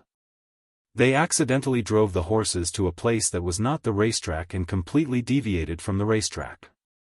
Of course, none of the students present paid any attention to the two boys. From the moment Yun Jian and Gu Nianji charged out of the starting line and left Kai Yi in the dust, everyone knew that Kai Yi would definitely lose this round. The key now lay in the outcome of Yun Jian and Gu Nianji's victory. Of course, at the beginning, it did give everyone a shock. No one had expected Yun Jian and Gu Nianji to be so good at it. He actually rushed out of the starting line right from the start and left Kai Yi in the dust right from the start. Oh my god, Yun Jian and that girl are amazing. Someone began to shout as they watched Yun Jian and Gu Nianji charge out. Don't forget that Yun Jian is an advanced special forces soldier. She's the slayer of Team Monarch. Someone reminded. The people around them shrieked and exclaimed for Yun Jian when they heard it. At that moment, everyone's attention was on Yun Jian and Gu Nianji from afar. There was an endless stream of cheers and screams. Kai Lin's face immediately turned pale. How was that possible? How could her cousin, Kai Yi, lose to Yun Jian and that girl? Look! There! Someone shouted, pointing at Yun Jian and Gu Nianji's departing figures. Everyone turned to look. They saw Yun Jian holding on to the reins and gradually leaving Gu Nianji behind. Gu Nianji was having a hard time chasing after her. However, it was not hard to tell that Gu Nianji was not to be underestimated. Oh my god, I've been at the racecourse for 30 to 40 years. This is the first time I've seen such an exciting race. Even Uncle Zhang couldn't help but grab the red flag that was used as a whistle to prepare for the start. His entire body tensed up. After all, Uncle Zhang was a professional, so when the people around him heard Uncle Zhang's words, their hearts tightened at this moment. If even Uncle Zhang said so, then how incredible were Yun Jian and Gu Nianji. When they were about to reach the finish line, Yun Jian and Gu Nianji had maintained their pace one after the other. In the last 10 seconds of the sprint, Yun Jian suddenly grabbed the reins and sped up. Gu Nianji had already reached her limit and could no longer speed up. In the last few seconds, Yun Jian reached the finish line 5 seconds faster than Gu Nian. As soon as she crossed the finish line, Yun Jian jumped. The horse was still galloping. Her jump was a very dangerous move, but Yun Jian was able to do it smoothly. With a leap, Yun Jian landed on the flat ground and grabbed the reins to rein the wild horse that was about to gallop away. In at most 3 seconds, she had completed this series of actions. Gu Nianji pulled the reins and slowly slowed the horse down from the finish line. By the time Gu Nianji stopped, Yun Jian was already looking at her with narrowed eyes. Gu Nianji also jumped off the horse's back. Both of them were very agile and did not match the age of a teenage girl. Everyone around them was dumbfounded. However, they saw Gu Nianji take 2 steps toward Yun Jian. She laughed and said to Yun Jian, "I admit defeat. Yun Jian, from today onwards, I, Gu Nianji, will work for you. Will you take me in?" Chapter 1272. Yun Jian's words almost made Gu Nianji vomit blood. She had thought about it for a long time before coming to this decision. Gu Nianji had already made up her mind when the horse race was about to begin. If Yun Jian could win against her, she would follow Yun Jian. After all, Gu Nianji's ability in Yulong mainland was not to be underestimated. What would she do if she could find someone who was stronger than her on Earth? What else could she do? Of course, she would cling on to her fiercely. She would not leave even if she was chased away to learn from her master. "Huh, little captive, it looks like you can't escape." Qing Yu walked over from not far away and giggled. Actually, the starting point was also the ending point. Why was it so? Because starting from the starting point and running 1 round around the racetrack, one would still end up back at the starting point. At least the racetrack here was built similar to a school's field. The surrounding students all stood rooted to the ground. Other than Kai Lin's group of girls, everyone else was extremely impressed with Yun Jian. Especially Yun Jian's handsome appearance just now. It was exactly the style they wanted. Kai Lin frowned when she saw that her cousin, Kai Yi, did not catch up. She finally could not take it anymore. Now that she saw Yun Jian being admired by her classmates, she was even angrier. However, Kai Lin was smarter. She never showed her disgust towards others on her face. She heard Gu Nianji say that she wanted to follow Yun Jian just now. Here came the question. What did she want to do with Yun Jian? Seizing the opportunity to make things difficult for Yun Jian, Kai Lin immediately walked over. "Congratulations on winning. You guys are amazing." Kai Lin said this first, then continued to speak to Yun Jian in front of everyone with a fake smile. "What were you guys talking about just now? Why did you say that you want to follow you? What do you want to do? Hey, what you said just now made it sound like you want to mingle with the mafia, just like the Secret Service assassins in the movies. Don't say that in the future. You two are girls after all.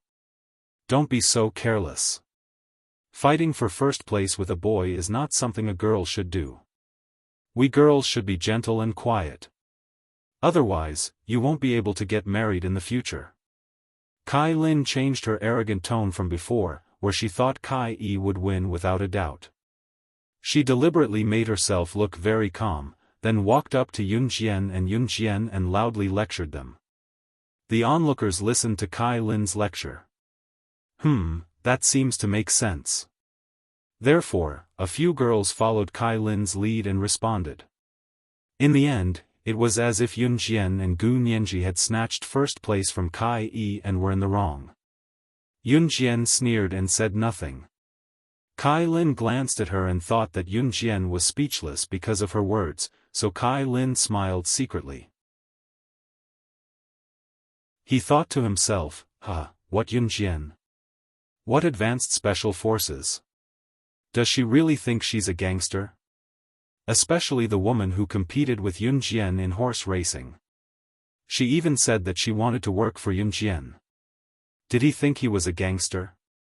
Kai Lin hated the smug look on her face. Especially the way Gu Nianji spoke to Yun Jian. It was as if she was really going to do something big. Just as Kai Lin finished thinking this, 3 or 4 vans drove into the horse track. Then, a group of masked men in black got out of the vans. Originally, everyone looked in that direction out of curiosity. Why were there so many strange people at the horse track? However, when this group of people got out of the vans and ran in front of everyone with all kinds of guns in their hands and surrounded them, Kai Lin and everyone else at the scene felt that something was wrong. It was also at this moment that a burly man who was 2 meters tall and had arms as thick as a copper wall stood in front of everyone. Chapter 1273. As the man spoke, he grabbed a machine gun and suddenly fired at the lawn not far in front of them. Ah! Ah! Ah! Ah! Guns, these are real guns. Initially, Kai Lin, Qi Xiaoxiao, Lin Zihang, and the rest were only secretly afraid when these people appeared. After all, handguns were banned in Country Z. The appearance of a real gun and a toy gun could not be distinguished, but the bullets in a real gun were loaded with gunpowder. Toy guns could only hold a few toy bullets that were smaller than soybeans at most. They could not kill. Initially, Kai Lin and the rest thought that these men who appeared out of nowhere were just trying to show off by standing in front of them with toy guns. Although they did not know the motive of these men, Kai Lin and the rest were not afraid in the beginning. However, it wasn't until this burly man, who was 2 meters tall and had arms as thick as iron walls, stood in front of everyone, grabbed a machine gun, and started shooting at the empty ground. Only then did they realize what was going on. This was a gun. A real gun. The man frowned. Although the horse farm was surrounded by lawns and there were no houses other than the straw hut that Uncle Zhang had built himself, these people were screaming in fear. But this group of people kept screaming in panic. If someone heard them, it would be troublesome. Especially since they had not found their target. The man suddenly raised his voice. His face was covered by black gauze so they could not tell which country he was from. "I'll kill you all if you dare to speak again." As he spoke, the man grabbed the machine gun and fired at the ground again. Everyone, including Kai Lin, squatted down in fear, not daring to make a sound. These people were criminals. They had guns. They had guns in their hands. Yun Jian narrowed her eyes. Qingyu, who was standing beside Yun Jian, wanted to intervene, but Yun Jian grabbed her hand. If she guessed correctly, the man who stood in front with a black gauze covering his face and speaking in Mandarin was actually a mature foreign man. He was the remnant force of the former Inferno Ring that had yet to be completely eradicated. He was even in cahoots with the mysterious person who had controlled people and killed Xiao Yunzhu in his previous life. He was the one who Tai Jin Gang. This Tai Jin Gang was the subordinate of the leader of the Inferno Ring, Job, who had been killed by Yun Jian. But in reality, Job was just a figurehead of the Inferno Ring. The Tai Jingang's status was even higher than Job's. In other words, the Tai Jin Gang was the mysterious man's subordinate. The truth was, Yun Jian's guess was right. The 2-meter-tall man standing in front of Yun Jian was Tai Jin Gang. Tai Jin Gang held the machine gun in his hand and glared at the group of people in front of him. After waiting for a while, no one stepped forward. Tai Jin Gang was impatient. He held the machine gun tighter and shouted again, "SS, I know you're here. I'll give you 10 seconds. If you don't come out, I'll use the machine gun to kill everyone here." Tai Jin Gang said fiercely. Kai Lin and Yun Jian's classmates, including Kai Yi, Qi Xiaoxiao, Lin Zihang and the rest who had just returned from the racetrack, did not know what SS was. They did not even know what SS was. "No. No. Don't kill us. We really don't know what SS is. Which one of you is SS?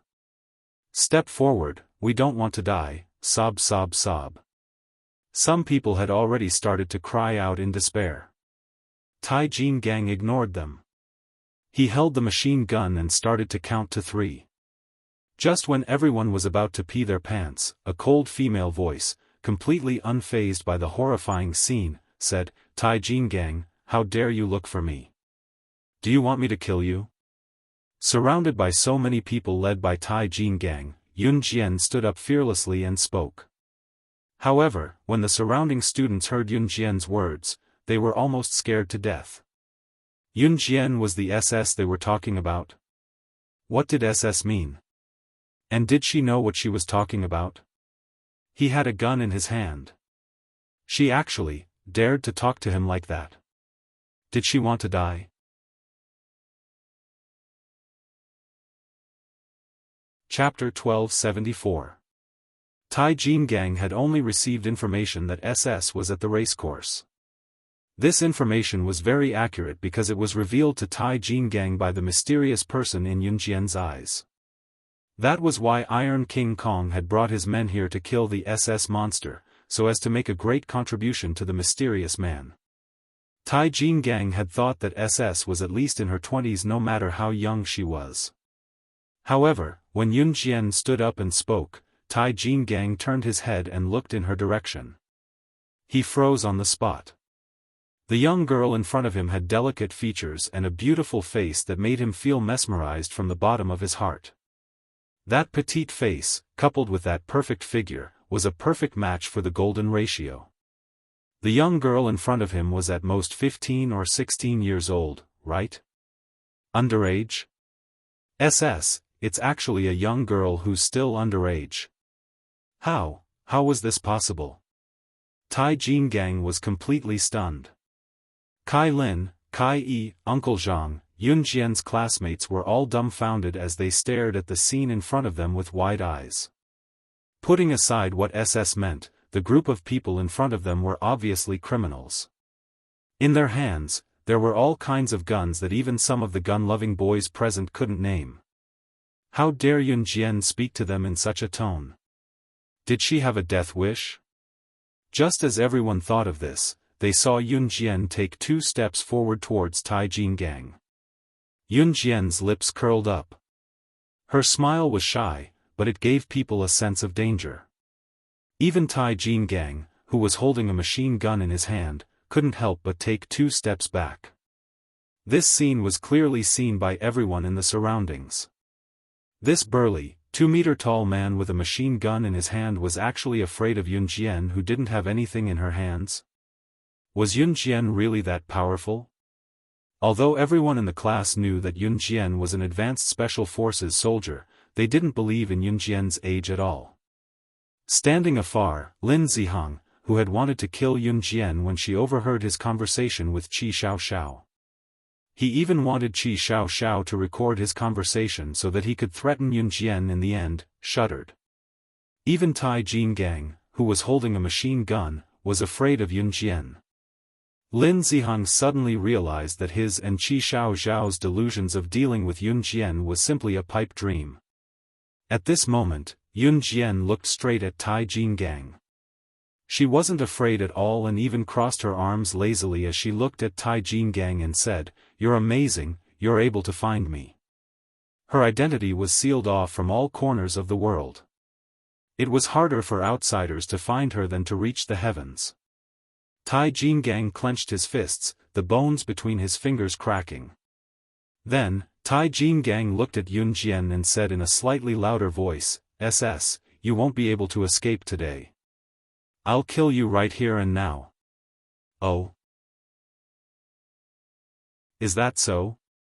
Are you sure you can kill me with these lousy guns of yours?"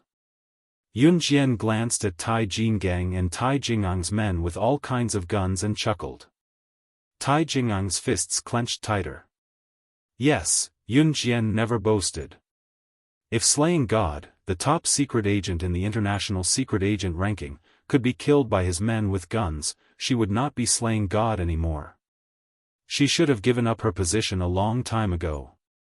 "Sister Jian, you don't have to fight these people," Qing Yu said faintly as she stepped out from the crowd's attention.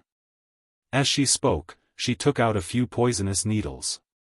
She had soaked the needles in poisonous water. Once they pierced a person's skin, the person would die instantly.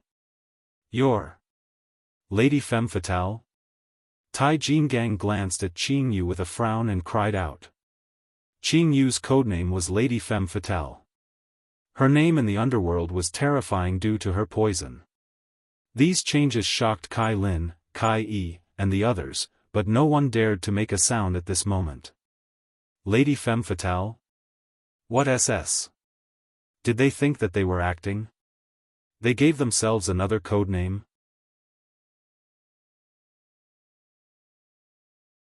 Chapter 1275. What SS? What Femme Fatale? You guys must be acting, right? And, the bullets from those guns don't have gunpowder or bullets, so they can't kill anyone, right? When one of the boys saw this, he suddenly shouted out in fear, just to comfort himself. Everything in front of him was fake. The people in front of him must be joking. None of this was real. He did not need to be afraid. The boy comforted himself. Acting? Pfft. I think I just heard the funniest joke. Tai Jinggang chuckled, redirecting his attention back to Tai Jinggang. Tai Jinggang was someone who was closely related to assassins and secret agents. At the same time, his ability was unlike those third-rate assassins. Yun Jian might look lazy, but she was actually paying attention to Tai Jinggang and everyone else's actions. She, Yun Jian, was never conceited. Even if she looked extremely lazy on the outside, even if she was so confident that it was unbearable. Even if she had to fight a beggar by the roadside, she would never underestimate anyone. No one could guarantee that the person standing in front of them was weak. However, if they did not have Yun Jian's mentality, showing their emotions on their face no matter who they were fighting and letting their opponents realize that they were constantly on guard against their surroundings, such a person would definitely be a weakling. Not letting others see through one's inner thoughts was the most basic skill of a secret agent. Tai Jingang's every move was under Yun Jian's control.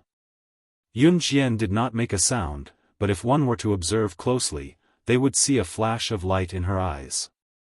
"Kid, I'll let you have a taste of this bullet's power." Iron King Kong laughed maniacally. At the same time, he pointed his machine gun at the boy who had just said that everything was fake. If this bullet were to be fired, the boy's body would be turned into a beehive. Forget about surviving, it would be a problem if his corpse would even be intact. Although the boy felt that all of this was fake, he still trembled. Anyone who had a machine gun pointed at their body, even if it was a fake one, would still be afraid.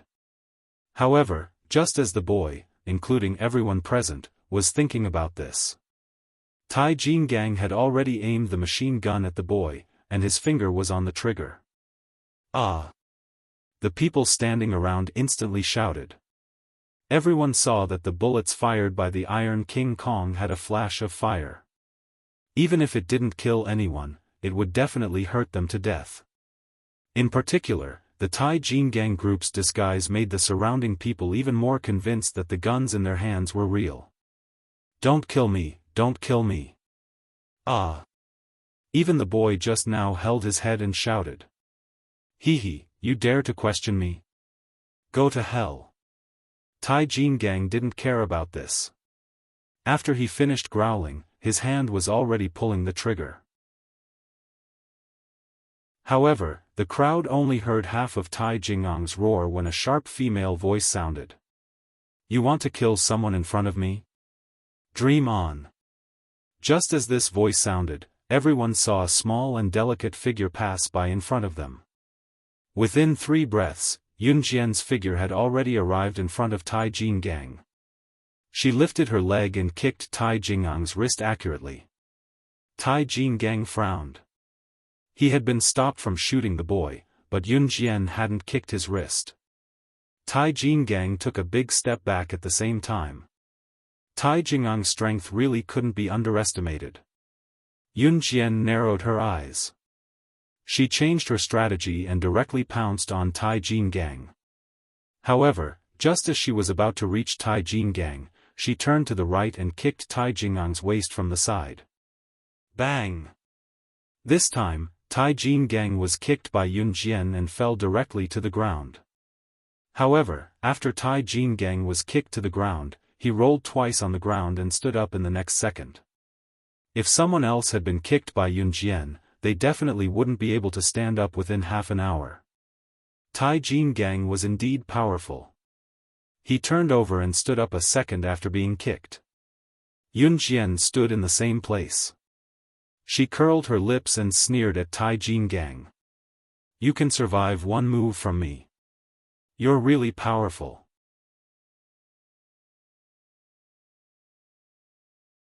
Chapter 1276. Her younger brother's death in her previous life was fatally related to the Tai Jingang in front of her. Tai Jingang was the culprit, the subordinate of the mysterious person. Even if Tai Jingang did not come today, Yun Jian would have been searching for Tai Jingang. Now that Tai Jingang had come knocking on her door, there was no way he could leave this place alive. Sister Jian, you don't have to do anything with these people's capabilities. Qing Yu came up with a pair of poison needles in each of her fingers. Qing Yu went to Tai Jingang with the needles. Not only Tai Jingang, even the men standing beside Tai Jingang flinched and took 2 steps back. It was not that they were cowards, it was just that Qing Yu's capability was too frightening. Qing Yu's combat ability was not strong, but no one in the world would dare claim to be the best if she claimed to be the second best at poisoning. Who had not heard of the Venom Lady? The codename of Lady Venom was Qing Yu's moniker after she had killed countless international bosses and presidents of some countries without a sound back then due to her horrifying poison skills. Who would not be afraid of the Venom Lady's nickname internationally? Capture one alive, wipe out the rest. After that, she crossed her arms and spoke to Qing Yu nonchalantly, looking at the group before her. You're right. You're right. You're right. You're right. Understood. Qing Yu accepted the order and put the needles away with a flip of her hand before taking out a pair of transparent gloves from her pocket. The gloves were about the same thickness as the plastic wrap, and they looked almost the same. In spite of it, their function was completely different. Qing Yu's transparent gloves were made by herself. She could hold any poison she made directly when she wore them. As long as she wore this pair of gloves, she could completely defend herself against poisons that could be fatal if they came into contact with her skin. Qing Yu put the gloves on and took out the needles again with a flip of her hand. Holding them in her hand, she walked toward Tai Jingang and his men.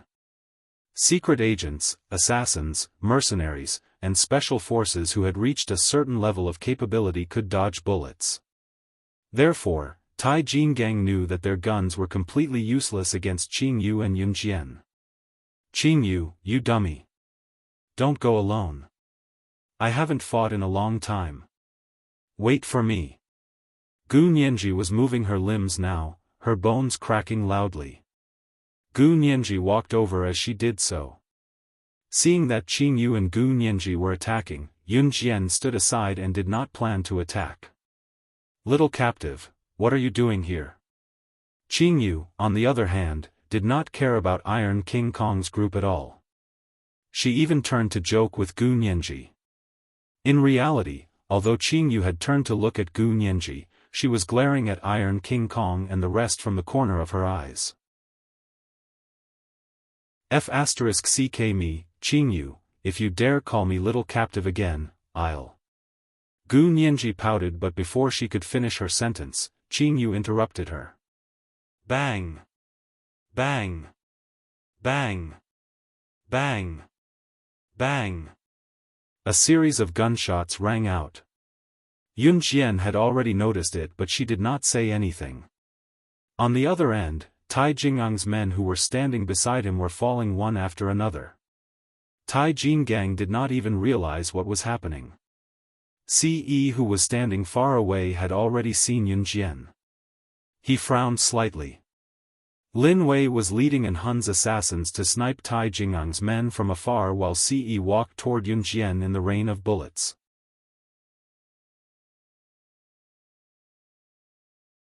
Chapter 1277. Yun Jian had only said it casually, but Uncle Zhang and all of Yun Jian's classmates were so frightened that they quickly looked for trash cans or other defensive places to hide. The boy who was saved by Yun Jian earlier looked at Yun Jian gratefully and was the first to find a place to hide. What the boy did not know was that Yun Jian had not stepped forward to save him because she cared about his life or death. When she said, "Dream on if you want to kill someone in front of me," everyone present, including Tai Jin-gang, thought that Yun Jian was protecting them. As a secret agent and assassin, she was not a saint. There was no need for her to protect anyone. Yun Jian would not care even if the boy died in front of her. However, Yun Jian had made a move just now. If one were to ask why, the reason was simple. Yun Jian had only wanted to test Tai Jingang's ability.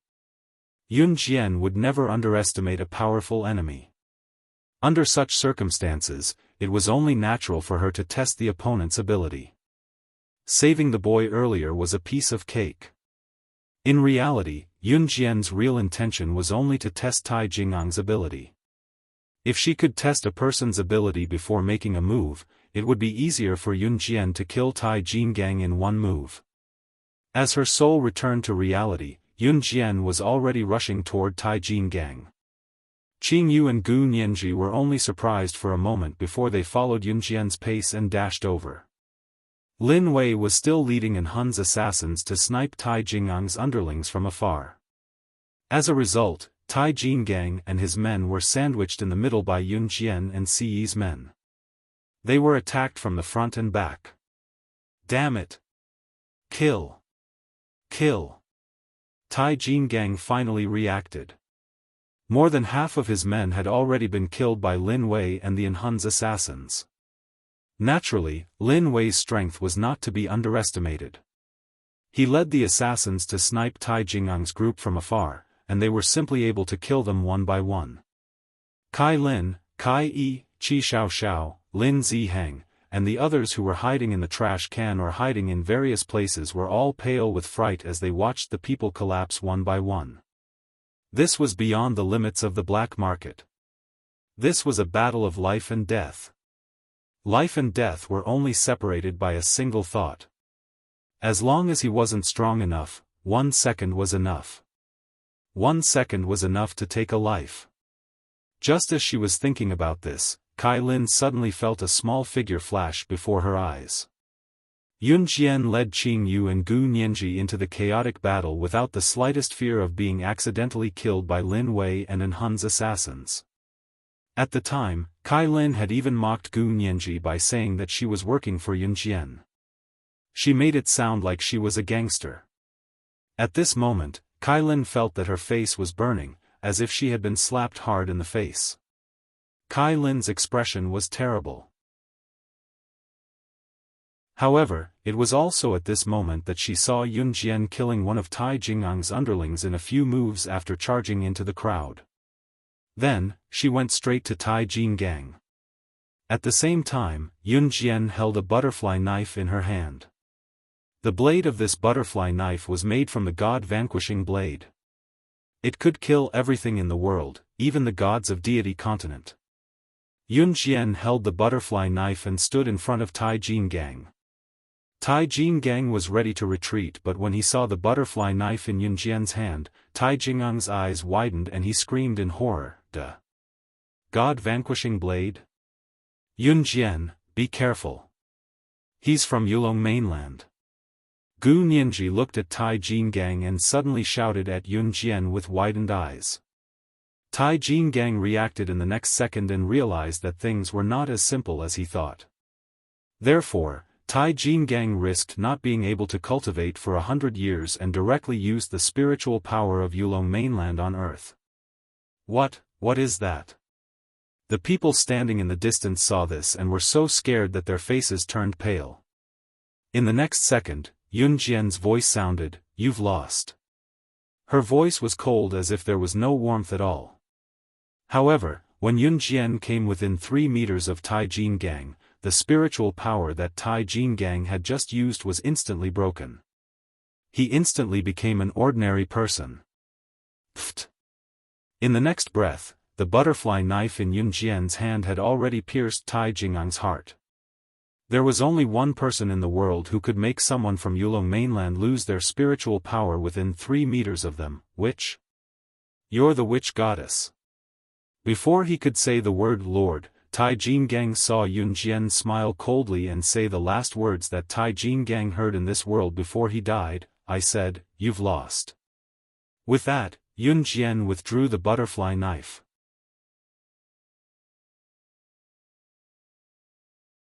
Chapter 1278. With Tai Jinggang dead, Tai Jingang's underlings were defeated instantly. Especially with Lin Wei leading an Hun's ambush from afar, with Qing Yu and Gu Nianji's help nearby.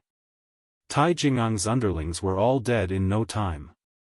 Of course, following Yun Jian's initial wishes, Tai Jingang's underlings were all killed, leaving only one alive. Lin Wei and Shuang from afar rushed over with an Hun's assassins. Watching Tai Jinggang being killed by Yun Jian just like that, Kai Lin and the rest who were standing afar saw Tai Jinggang use the spiritual power of Yulong mainland before he died. Tai Jingang's hand suddenly emitted a strong light, but he was killed by Yun Jian before the light could be released. Therefore, the people from afar only thought that Tai Jinggang had taken out something like a flashlight. After all, they were standing afar, and no one would have thought that Tai Jinggang came from Yulong mainland. This was because they did not even know of Yulong mainland's existence. This was an era where people believed in science. If they were to believe in another world, they would not believe in it unless they had truly seen and experienced it. That group of people. Seeing Lin Wei and Shuang leading in Hun's assassins from afar, Kai Lin and the rest were still trembling in fear, not daring to come out. Zhang Xiaofan, Chen Sini, and Ling Yichen had seen more terrifying scenes than this. Although they did not ask Yun Jian directly, the three of them knew that Yun Jian was not a simple person. Moreover, Yun Jian knew some international figures. Especially when they saw Ce, Zhang Xiaofan and the rest understood immediately. Zhang Xiaofan and the other two knew that Ce was Yun Jian's boyfriend, so Zhang Xiaofan and the other two walked out when they saw that Tai Jinggang and the others were dead. In the distance, Kai Lin and the others were scared out of their wits when they saw the corpses of Tai Jinggang and the others. How would they dare to come over? While Yun Jian remained where she was, Ce came up to her and grabbed Yun Jian's hand. Xiao Jian, why didn't you tell me you're here? With that, Ce pulled Yun Jian into his embrace. He didn't care that Yun Jian's classmates were still watching from afar. He only had eyes for Yun Jian. It's a class reunion. We're here to ride a horse. Yun Jian pursed her red lips and explained. Ce smirked. As long as he saw Yun Jian, all his anxiety was gone. Ce answered softly. Young madam, young master, I've kidnapped him. As Shuang spoke, he tossed Tai Jingang's underling who was intentionally spared to Yun Jian and Ce. Shuang purposely put Yun Jian in front when he addressed her because he knew that the young madam's current status was even higher than the young master's. If the young madam wanted the young master to kneel and sing, "Conquer," the young master would not reject her. Shuang thought that he should suck up to Yun Jian and beg Yun Jian to let the young master sing, "Conquer," for them. Bring him back first and clean up the scene, Ce told Shuang. With that, he caressed Yun Jian's head affectionately. Qi Xiaoxiao who was watching from afar was envious of the gesture. Although Lin Zihang was good-looking, he was not on the same level as Ce. But it was a pity that Lin Zihang was definitely richer than this good-looking guy.